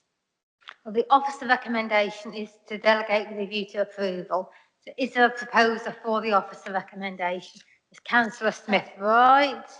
No, can I speak? You certainly can. Can I ask, I can see Natural England has advised objection. I just wonder how much sway that has. That's in regard to the HRA. So that would be removed once we secure the UU, and then we'd reconsult and they'd hopefully remove that objection. Thank you. Lois May, could you sort of clarify what those abbreviations are for people who might not be familiar with them, please? In terms of the HRA? The HRA and the UU, for people who might not be familiar with them. Okay, so we secure a legal fee because of our HRA, which is habitats, to the Chilterns and Beechwood area, and that's secured by a legal agreement for the UU. So that's once the report is written. Thank you.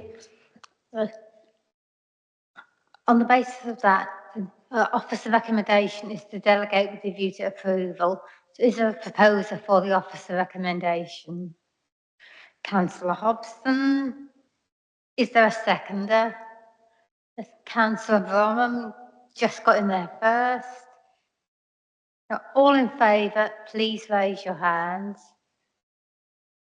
That's 7 in favour, no against, and I'll abstain. So that application is delegated with a view to approval. Now it's musical chairs time again as Councillor Stevens resumes the chair.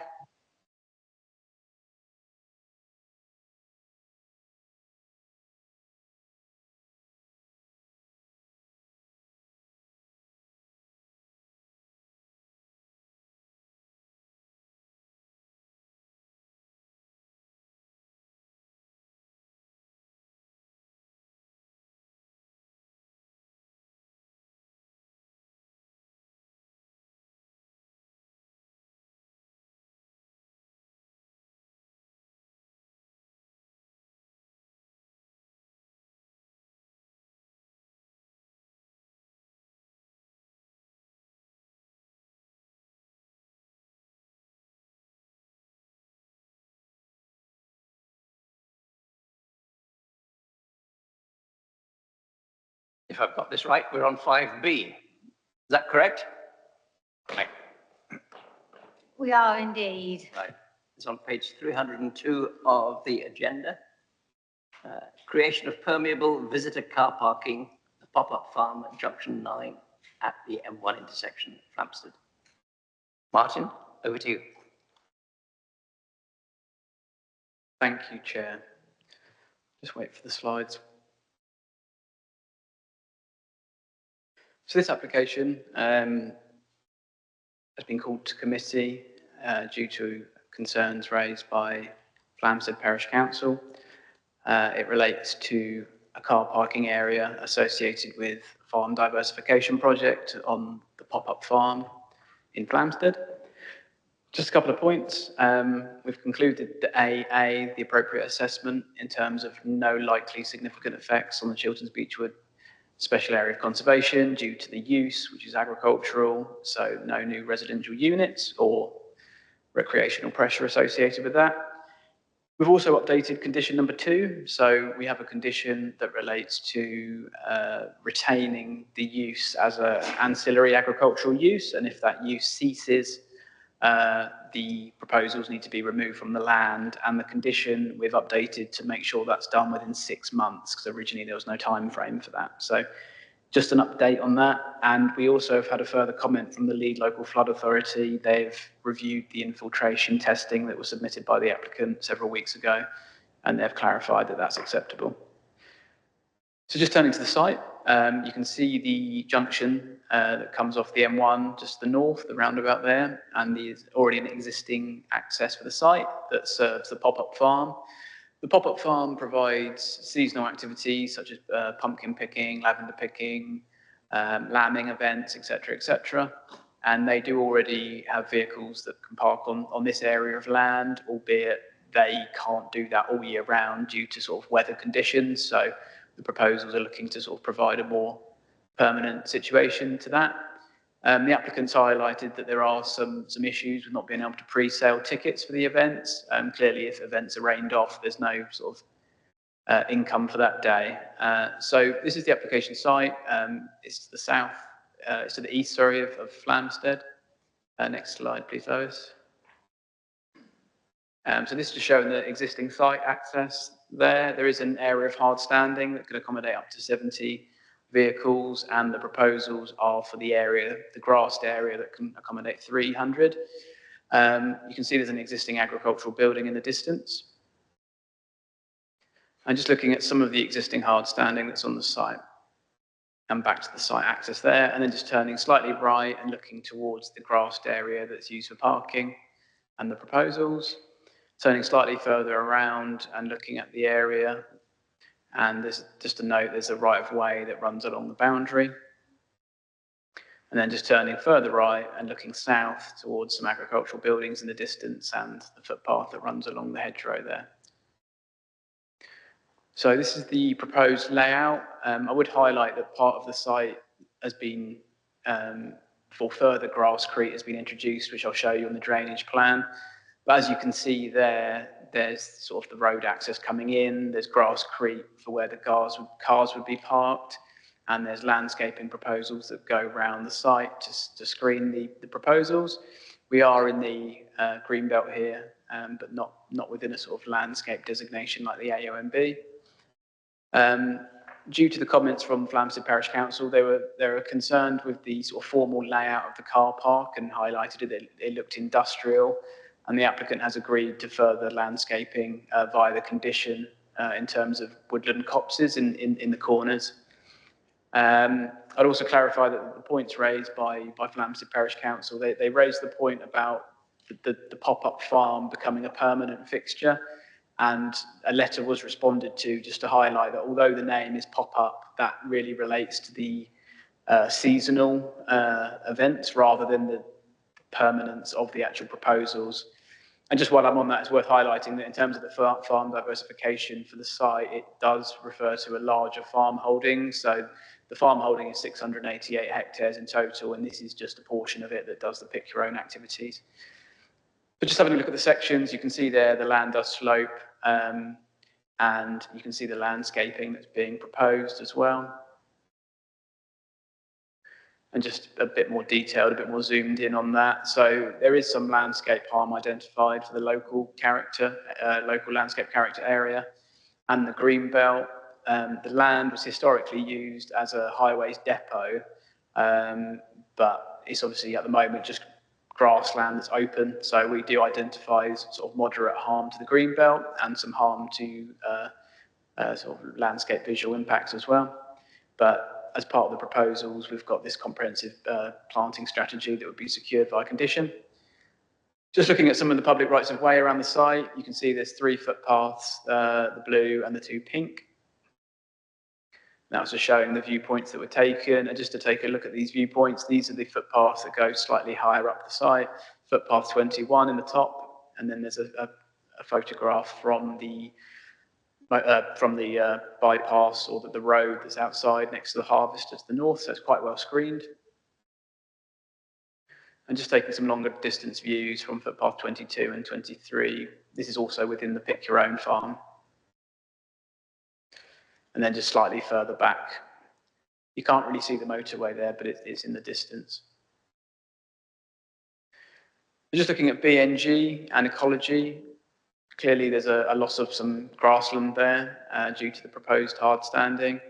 The applicant has proposed to provide the required BNG in their wider site, so they've confirmed that would be the case.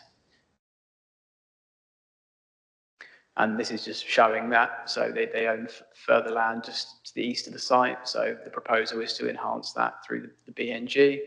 And just in terms of ecology, we did have an ecological assessment submitted that provides a load of recommendations. Things such as impact boxes.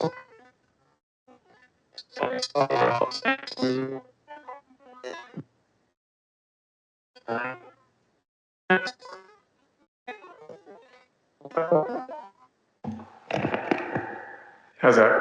That's right.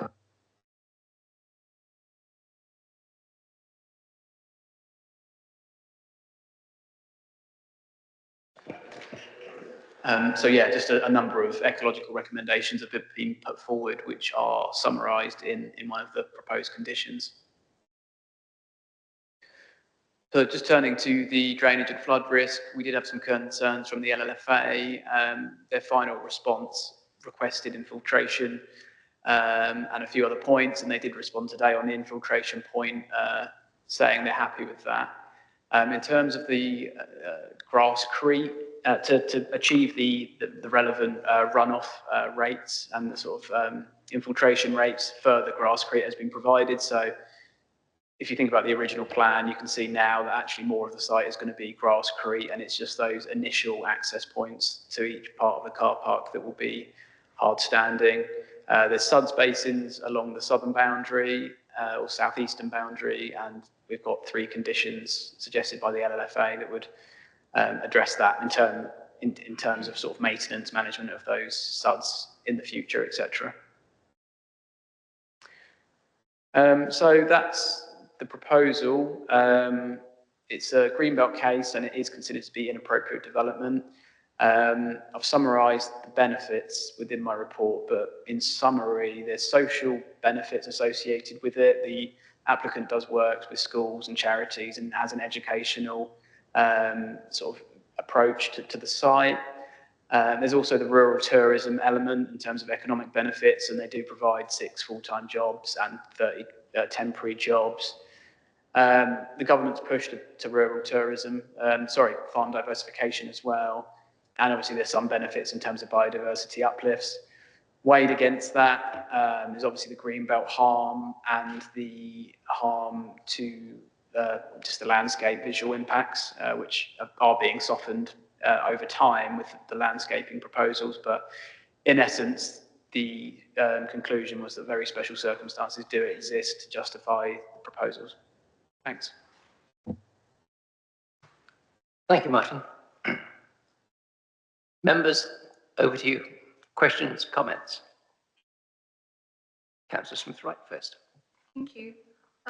Yes, I'd just like to say, first of all, I am a county councillor for Flamstead Parish Council, although I have an open mind. I've had no conversations with the council regarding this. Thank you. Yes, I am a bit perplexed, but how many car parking spaces is that allocated? So up to 300 on the car park. And I'm just wondering, how long does it take to grow a pumpkin? And how it's a seasonal vegetable, and it has a life cycle of not very long. I'm just wondering, what are they going to do with 300 parking places for the rest of the year, as far as the farming aspect goes? I'm not sure of the social benefits here. It feels very like a very odd application. I don't know what they're going to be doing for the rest of the year. Thanks, Councillor. Paragraphs 9, 29 in my report highlight the seasonal crops that they provide. So pumpkins, sunflowers, lavender, lambing and Christmas trees, and the days depend on the season, I guess, and things like that. In the report, there's estimates on the days. So pumpkins would be 20 to 35 days a year, sunflowers 18 to 35, etc., etc. We did ask for further information on the application because we did also sort of question the crops and the rotation of the crops and everything else. But as I say, all the crops are grown by the business and they've provided a breakdown of everything. So 50 to 78 acres of pumpkins, for example. And as I say, they are rotated around. So whilst you might be growing pumpkins on one part of the site for the best part of the year before the October event, you might also have lavender in spring or sunflowers in June, July time. So it's that rotation. I come back.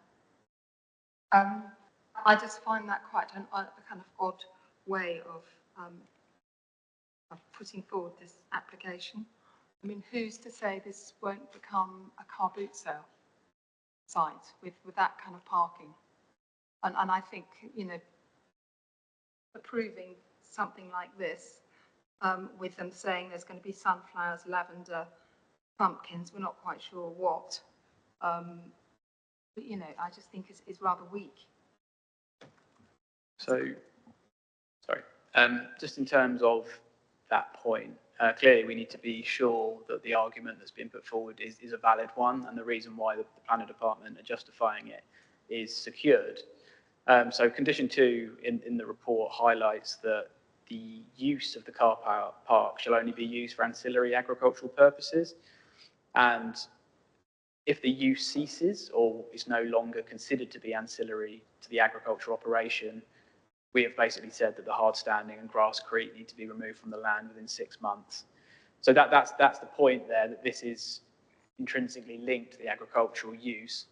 And if all of a sudden we start to see cars parked there overnight, or we see it being used for other activities that aren't associated with agriculture, we can obviously step in with enforcement powers and ask them to remove the land, or at least remove the proposal, or at least investigate it through those means.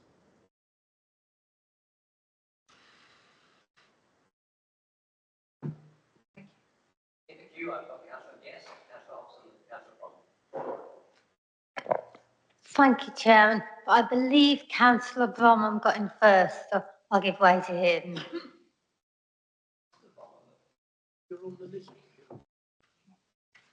I'll speak. Yes, so I noted that.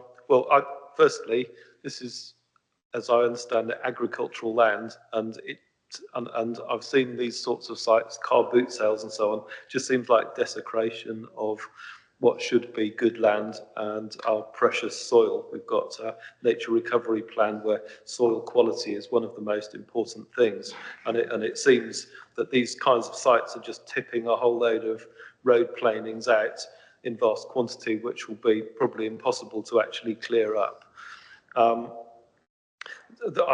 There's policy in the there's our CS32 policy in our local plan, air, soil and water quality.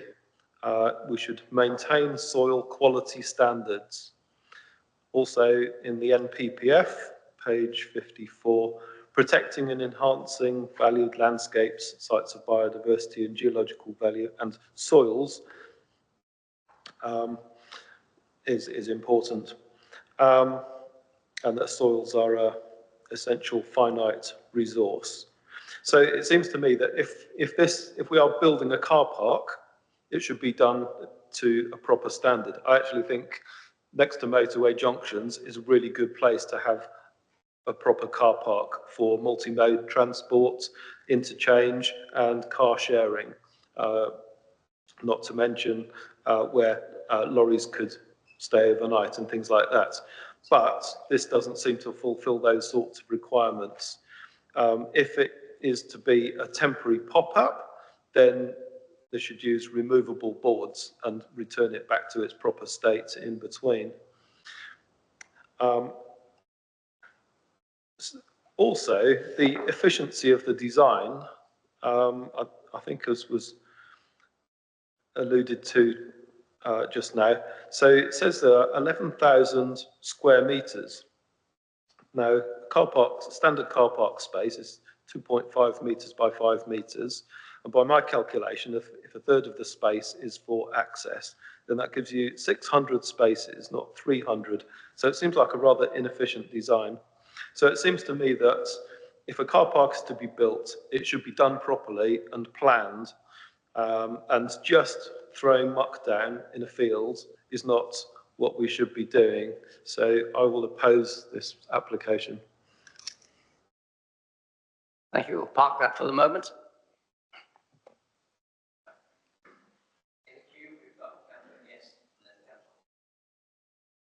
Thank you, Chairman. And this application would fit in with CS14 economic development and Safe Policy 109 farm diversification, enabling the customers to park their pop-up events when the ground is too wet and soggy and too much of a quagmire to park in a field. I've driven past this site many times and I've seen not just the pumpkins advertised in the run up to Halloween in October, I've seen other events advertised too. A farm is a working environment, a business, not a constable painting, and this will really help this farm's business to fitting in with CS14 and Policy 109. So I'd support this. I'd be happy to propose the officer recommendation, which you might want to park to allow further discussion.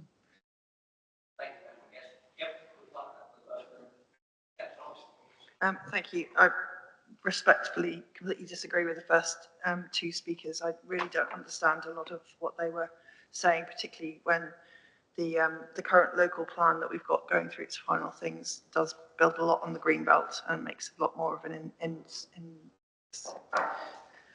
whatever the word is, into the green belt. So I'm actually quite familiar with this. I used to live in Dunstable. Just for information, there's a truck stop just up the road. There's also a car boot sale place just down the road or just towards Hemel, and there's already a bit of hard standing there, which looks quite ugly from the sky. I think this proposal is sympathetic. I'm pleased that the officer is going to have further discussions to further improve the landscaping to further reduce the impact. I agree with Councillor Guest. We should be looking to support businesses and farm diversification. I do have a limit though. Jeremy Clarkson's beer was proposed to be sold in my shop, and unfortunately that flyer went straight in the bin. So I do have my limits, but for this, I feel that we should be supporting this business. I think looking at this and then the group, well, it is in Greenbelt, but it's right next to a massive motorway junction, so it's tucked away quite nicely. And it's a good location for people to come. And one final thing is, when I looked at this, I was reminded about Whipsnade, and I just had a quick look on Google Images or Google Maps of Whipsnade, and that's a massive concrete bit in a beautiful part of the world, very near to Flamstead. If that sort of thing exists, I think this is a very sympathetic proposal, and I support it. If you need a proposer, I'm happy to do that. I think that probably covers all the things I wanted to say on that. Thank you very much. Thank you, Councillor Hobson. Thank you. Thank you, Chair. I wanted to bring everyone's attention to the flooding. There appears to be a question mark over on the eastern side of the application with a flood risk, and I know the river there floods just a little way down to the bottom right, and there is concern from the parish council as well. Clearly, there's concern from the parish council that this is an excessive amount of parking for and they feel the current parking provision is sufficient enough. So first of all, could you just follow up with my concerns about flooding? Thank you. So just in terms of the flood risk element, obviously there's been discussions with the LLFA and the additional grasscrete has been provided because, yeah, there was a extent of flood risk on the site. Hence their request for infiltration, testing, etc., etc. But they did say, subject to the conditions, that the flood risk element can be overcome. So following the County Council's advice on that front, we're including those conditions. Do you want me to talk about the other point? Just in terms of the other point, yeah, I mean, I understand there's a large number of vehicles on the site, or that could be there, but that field is already being used. I think what it allows is more certainty in terms of the farm and the profitability, I suppose, from the pick your own activities. As I say, you can still get that number of vehicles on there now. It's just allowing the business to be more compatible throughout other times of the year, and obviously that benefits the staff there and everyone else as well. So, yeah, I'm not particularly concerned about the vehicles being on there because it's going to be the time of the amount of time that's used for growing and the actual horticultural practices is more than the pick your own activity. So for around half the year, there's going to be limited cars or no cars there at all due to just the way that the farm operates. So in terms of the actual impacts, I mean, there are areas of hard standing going in 5, 10, 15 years. Once the trees grow up, they'll be masked. And as I say, the frequency of cars coming and going, it's not going to be a permanent car park feature like some of these Luton sort of car parks that you see. It will be less frequent and based on the seasonal time. So yeah, my view is that that's not outweighed by the benefits of the farm diversification project. Thank you.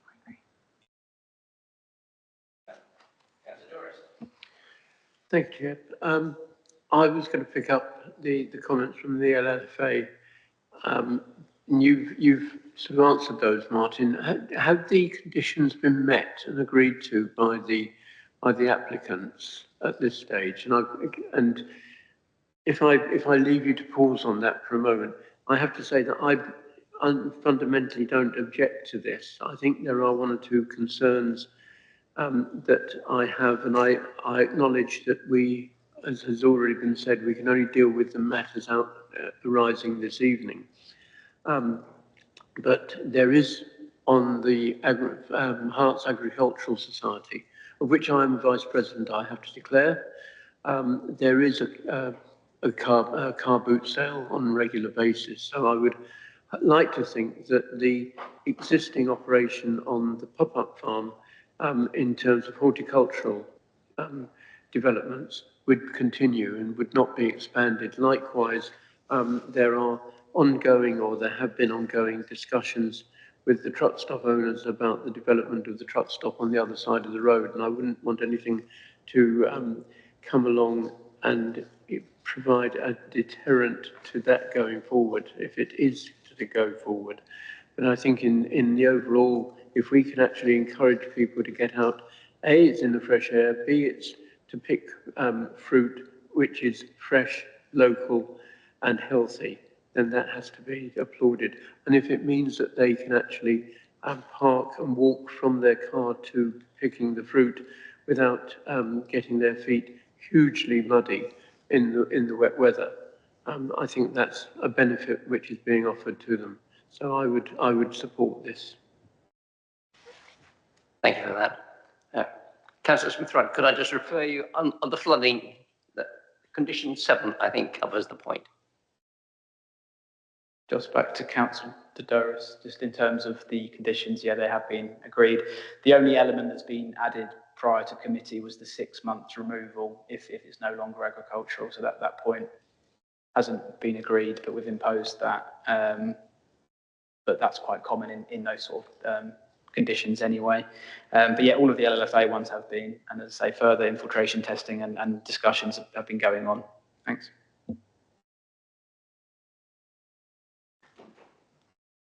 I don't see anybody else wanting to make any comments. No.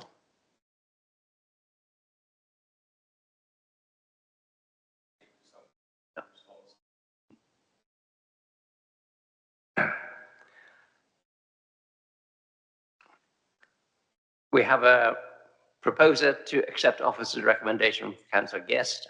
I believe Councillor Hobson seconding it. Can I have a show of hands? Those in favour of officer's recommendation, please. 4, 5, 6. 6 in favour. Those against? 2, 6 to 2. Okay. Officer's recommendation is carried. I'm abstaining. Okay. Officer's recommendation is carried. Thank you. It's 9:20. We're overdue for a break. Can I suggest that we reconvene before 10:30, 9:30 rather? Slip of the tongue. Sorry, before 9:30. Or even faster. Okay?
Thanks, Chair. So this application was called to committee due to the views of Flamstead Parish Council. It relates to the demolition of existing buildings associated with a fireworks business and the construction of 7 dwellings. Next slide, please. So just showing the spread of buildings on the left-hand side. I believe they're used for storage of fireworks, hence the sort of separation between them. But you can see they're kind of spread in this sort of strangely shaped plot that extends down to the south. The application site is accessed from Half Moon Lane in Pepperstock, and Slip End is located to the north. Next slide, please. So just showing the site access, this is the existing gate, and you can see the building on the left-hand side in the right image. That's the sort of office for the fireworks business. And then just turning around and looking at the site and the buildings within it. Next slide, please. So there are a number of different buildings with different materials across the site, including some lower buildings between sort of 2.8 and 3.2 metres. But there are also some larger buildings that extend to 5 metres. And there's a existing hard standing across the site. In addition to those other buildings, there are storage containers dotted around the sites. And just taking a look at some of the other buildings and storage containers on the site. And then just looking at some of the larger buildings on the right-hand image. And then just to show the sort of length of those buildings. And finally, just looking at some of the smaller buildings associated with them as well. And then a few more that are sort of tucked away slightly further. In terms of views of the site, footpath 03 Marquee 8 extends from Half Moon Lane, and it runs adjacent to the western boundary of the site. Quite limited visibility into the site, particularly in summer months, and just due to sort of fencing and other bits. In terms of the next slide, please, the other footpath, which extends sort of through part of the site, this extends to the east. And as I say, in summer, the buildings are less visible, but you can see some of the larger buildings on the right-hand image there. Just taking a look at what's being proposed. So the argument is for a previously developed land in terms of the storage buildings and the existing use on site. The new test under the new MPPF relates to substantial harm to openness above existing, whereas the old requirement was no greater harm. So we're looking at this in that context. So you can see the layout there. Sorry. You see the layout there, sort of kind of like a barn type complex laid out quite formally around a roundabout. Each property has sufficient parking, and there are 4 visitor spaces as well to the north. All of the gardens are behind the properties. There are these other paddock areas that have been proposed, and we have put a number of conditions on just in relation to them to make sure they're not sort of consumed into the gardens. So just got a few examples of the elevations. This is the plot 1, which are the sort of detached link properties. So they are linked through a 2-bay carport. So the 4 detached linked properties all have 2 carport spaces, and they're kind of 2-storey or 1.5 in height. There's a first floor there, but in the roof form. There were some amendments to the plans to sort of half hip the roofs to reduce that bulk as well.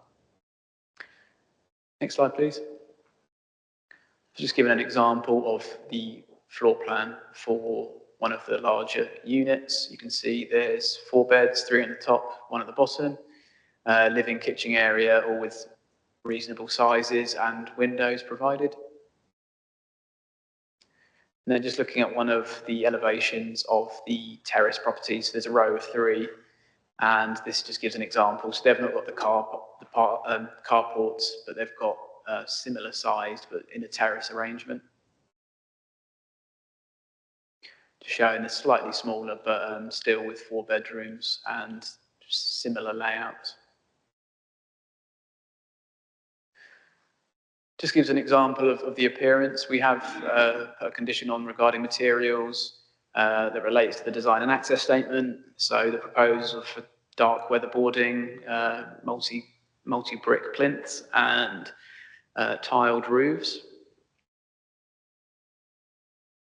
And just giving a representation of the greenbelt impact. So on the left-hand side, you can see the hard standing as existing in orange, 4,000 or so square meters. That would be reduced to around 2,000 in the bottom image. In terms of footprint, there would also be reductions, but there would be increases in the volume.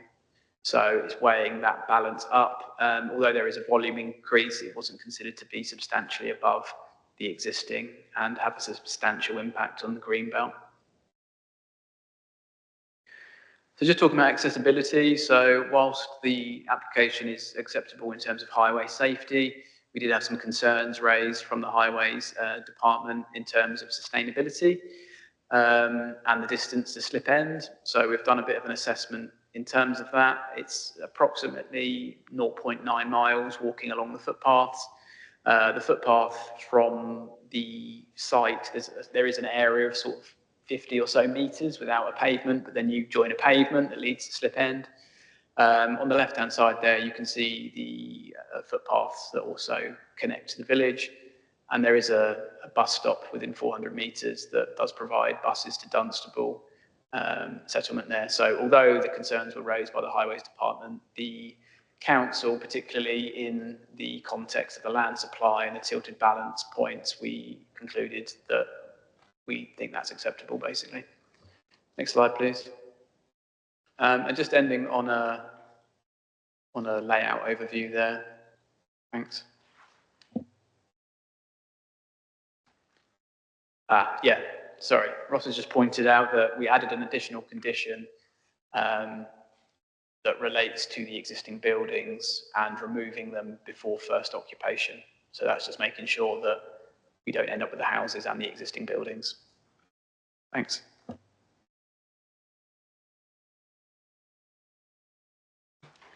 Well, there are no speakers, so over to you, members. Comments, questions?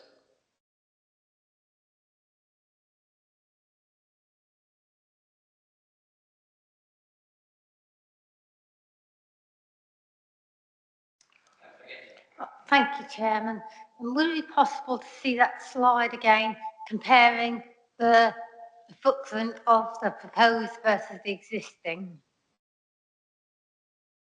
That's the one, thank you. Yes.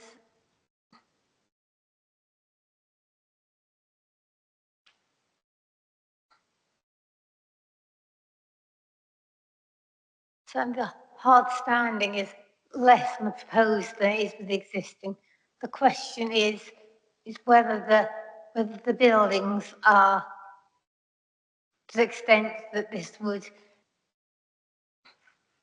the benefits would be demonstrably and significantly outweighed by the harms.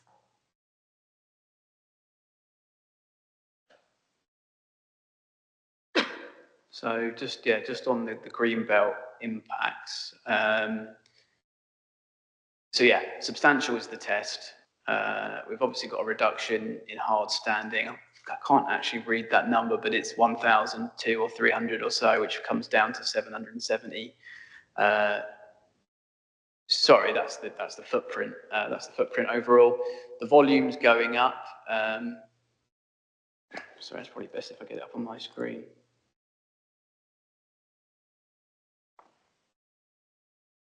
I mean, in essence, yeah, there are increases in the volume and reductions in hard standing. Floor area's gone up due to the two-storey nature, I believe, but again, it's not substantially above the existing. And as I say, weighing everything up together in terms of consolidation on the site as well, the spread, etc., we've concluded that it's not substantially impacting the greenbelt in its totality. I can get those precise figures.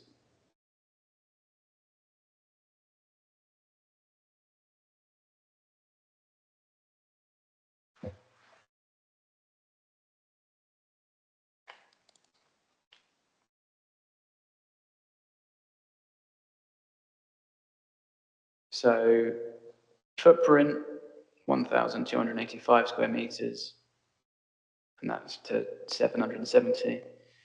And the volume increases from 3,755 to 4,824, so roughly 25%. And usually the floor area would follow that same trend.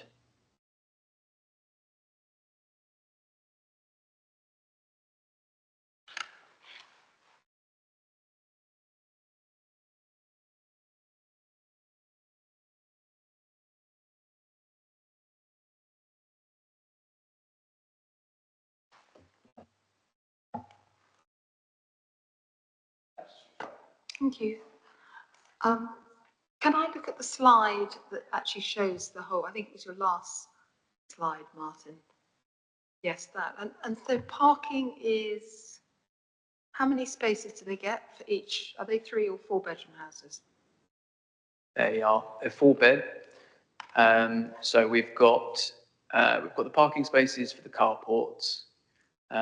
So that's 2 for each larger property, and then there's parking on the forecourt in front for another 2. The terrace property, we've got 2 in front of each there, and then there's 4 visitor spaces. So we've looked at obviously the allocation, the allocated parking standards and the visitor parking standards, and they do meet that. Okay, thank you. In that this is obviously a rural site, there's no very insecure public transport, so they will be very much in their cars. So I'm not sure that there is enough car parking.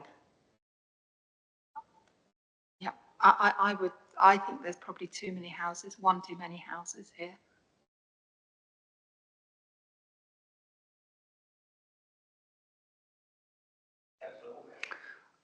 Not that I know a lot about horses, but the paddocks don't seem to me very large to call them paddocks. I mean, I think you need 1.5 acres for a horse. But I mean, how big are those? I mean, they're just big gardens, aren't they, than paddocks? I don't have the precise measurements. We did query the paddocks in terms of the accessibility of them, and yeah, same as you really in terms of what the purpose is for those. We have included conditions regarding the sort of maintenance and management of those to sort of secure further details on them, because what we were trying to avoid is any sort of inclusion within the curtilage and then permitted development rights being enacted. So in addition to that sort of written scheme, which also includes the open space to the north in terms of the management, we've also included a condition that restricts any sort of permitted development rights within those paddocks, but I know that doesn't sort of answer your question in terms of the size, but we don't have a specific policy on that, so there's nothing for me to really go on in terms of those sizes. I mean, what are there, 4 there, isn't it? 4, I can't see. Would there be, you can't answer this, I suppose, at this stage, but would they be sold off with the houses, or would they be kept back for whatever? I mean, it just seems to me a chunk of land there in the middle of a housing development. If you can get access to it, then other things can happen with it. I know we can't discuss things which could happen in the future, but to me, I wonder why they just haven't made gardens bigger or included it with the property. But to me, there's a chunk of land there in that development which has got a big query on it for me. Thank you. I mean, I did have the same question to the developer. So, I mean, I suppose the solution, I mean, I did say, would it be better if these paddocks were included within the residential plots, just in terms of ongoing maintenance? At least we know who's owning them and looking after them, etc. I think the whole purpose of the paddock areas was to reduce the general spill of residential onto the site, and they're obviously trying to consolidate it and work with that substantial greenbelt test. I do sort of understand the point. I suppose as a solution, the conditions that I've proposed to make sure they're not included within the residential plots is removed, which would allow them to potentially use it as garden, etc. But as I say, I feel that the conditions would give the detail that's required in terms of knowing what's going on with them. But yeah, I do understand the point on the usability for sort of agricultural, grazing, etc. purposes. You know, being involved with property for many years, when there's a bit left over, it generally gets used for something else.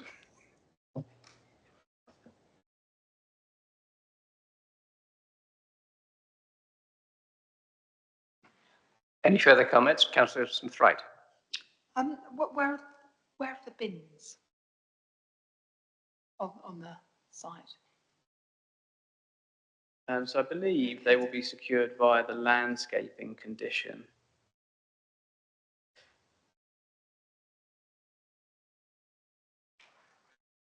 But if not, we can certainly include that. So condition 11 includes the hard and soft landscaping works.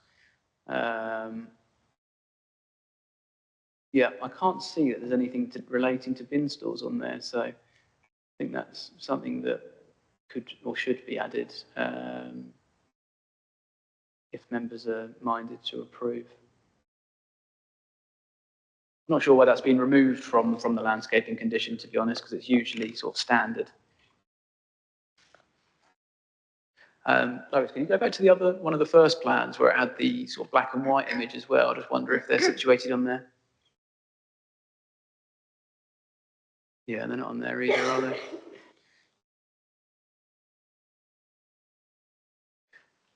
Yeah, I mean, I suggest that they're added. Okay, but where would they go? Have to go back to. I think we just request bin stores, and I assume they'd be sort of sited in the front. I mean, we can request details of their design, size, etc., to make sure they're sort of sympathetic to the properties. And obviously, at that point, we can negotiate the location, etc., and the design. So we're approving it without knowing where they're going to be. Yep. Without the amendment to the condition. I mean, I'd assume that they'd put sort of wheelie bins out the front, but obviously that's not an ideal solution, and you'd want to mask them if possible. Yeah, okay, thank you. On that topic, what's probably more important is that there is a design guideline for bin lorries to be able to do a circular route. I don't know if there's been a sort of swept path. Is the bin lorry meant to drive around that island in the middle? Yeah, I believe so. I'll just double check the highways comments. But as far as I'm aware, there's not been any sort of highway safety concerns in that respect. The main concerns raised related to the sort of sustainability / location.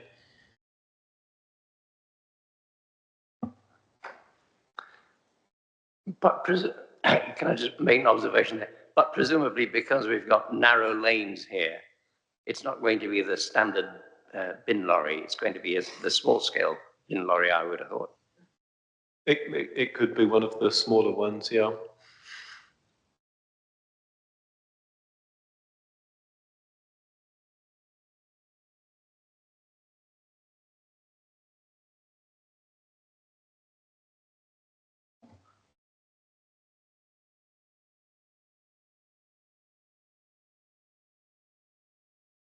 Councillor Smith-Wright. Sorry, I have one last word.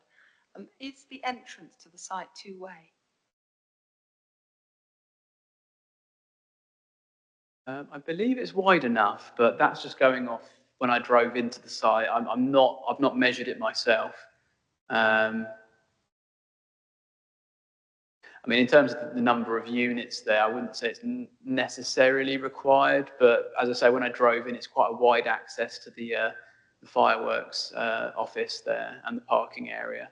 I mean, we can get that measurement for you and see if it's 6 meters or so. But if someone else could do that while I'm just... I think with the amount of bedrooms and cars coming and going and Amazon deliveries, I should think it'd be quite a busy entrance. So having it two-way would be quite useful.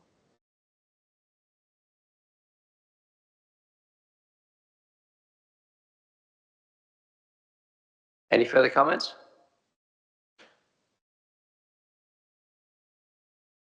Right. In which case, can I ask whether we have A proposer for officer's recommendation? Councillor Durrant. Do you have a seconder for officer's recommendation? Councillor Hobson. Can I have a show of hands for officer's recommendation?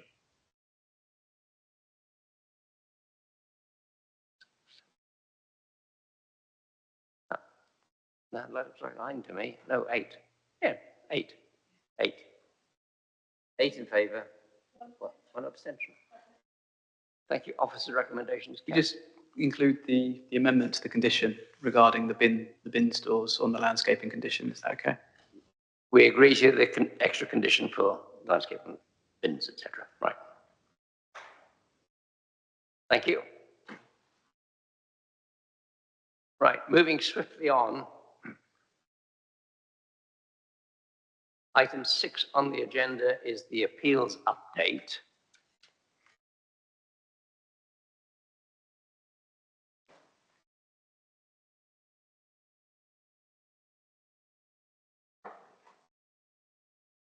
Can we just merely note what we've got here? Does anybody want any comments on it? If not, let's take it outside the meeting. Noted. Okay, right. The next one is item 7, which is the HRA update application. And here I am informed we have to look at each of the applications that are referenced at the end of the addendum.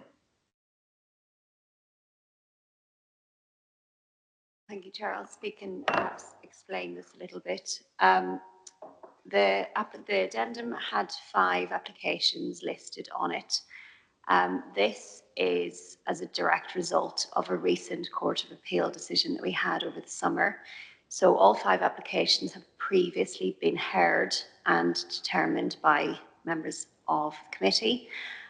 Typically what we do is, we've spoken already tonight about what we do with habitat regulation assessments and what we have to do with appropriate assessments. So typically what we've been doing is officers will write up a recommendation. We will then bring those applications to yourselves for consideration, and subject to that, if it's for approval, we will then seek to secure a legal agreement and carry out the appropriate assessment as required by the HABS regulations. This Court of Appeal decision sort of turned that a little bit on its head and made reference to, I think it's Regulation 65 of the HABS regs, which said that the decision makers should only agree a plan or project having ascertained that there would be no likely significant effect. So to do that, ultimately, we should be carrying out these appropriate assessments, or at least in draft, before we ask yourselves to consider that. It's a bit of a procedural, technical, legal point, but in the process of being as sound as we can on these applications, we're bringing them back to change the recommendation. So these applications, there were 5 listed. 2 of them have been granted, but the remaining 3 are applications that have been heard. You've moved officer's recommendation to approve, and they're with our legal team to get those legal agreements. So we haven't actually yet issued those decisions. So I think it's really a technical legal point, but whilst they're still undetermined, we wanted to bring them back in the essence of accuracy. So I think the best approach is to look at those 3 and take a vote that as per the updated recommendation listed in the addendum. I hope that makes sense.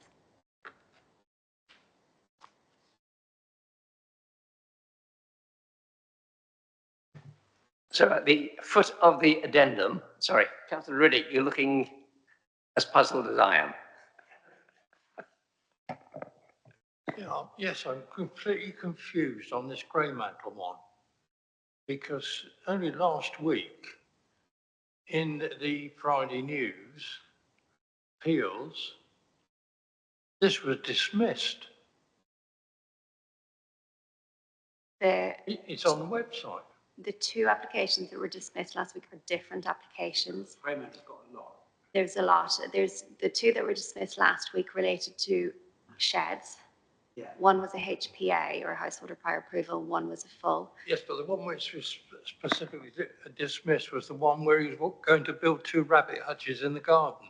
So this is a different application again. And there's a third application at Greymental at appeal still. Clear as mud. Must have got the badge for sending the application payment. Clear as mud.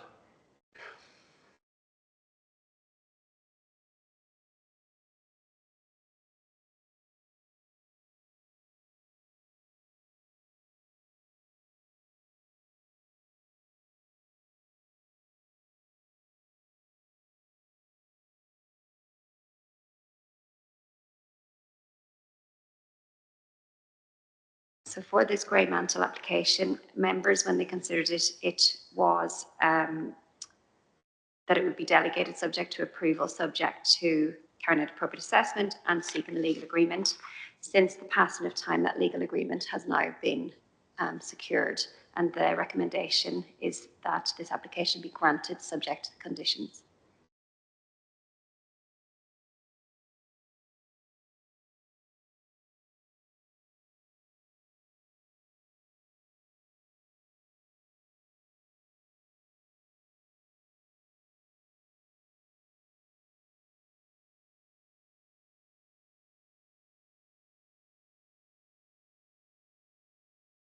Yeah, so if we look at the HRA report, item 5X went in. It didn't flow, to be honest, with the letters.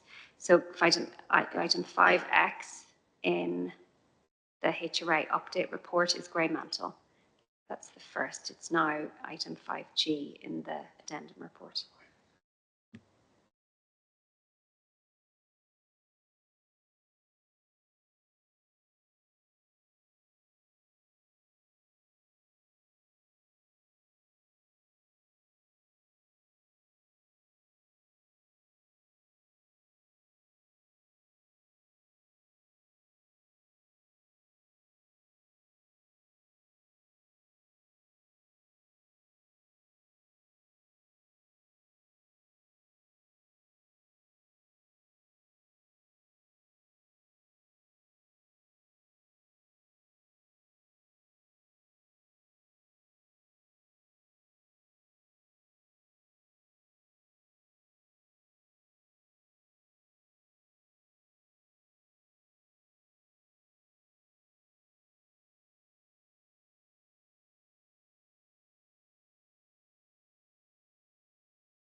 Item 5G, 22 Verney Close, that's receiving.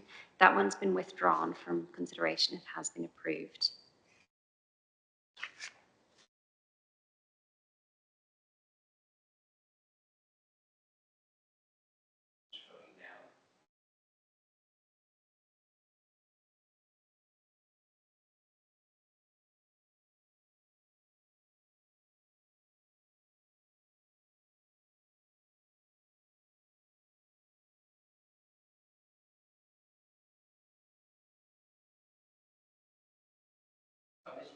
Yeah. Item 5H, Waterworks Bungalow, Greenfield Road.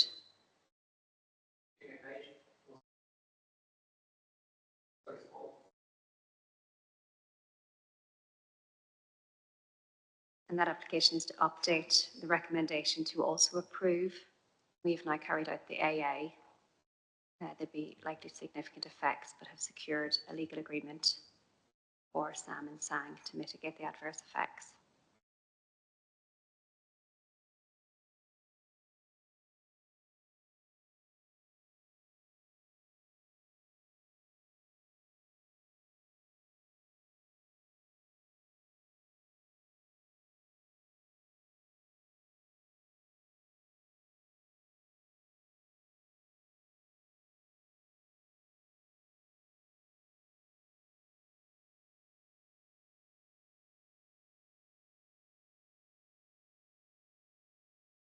Five I's been removed from consideration. 5 Christchurch Road been removed from consideration in the addendum.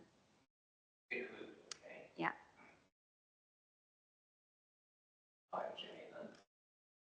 5J is still outstanding, so officers are asked to agree the updated recommendation as listed.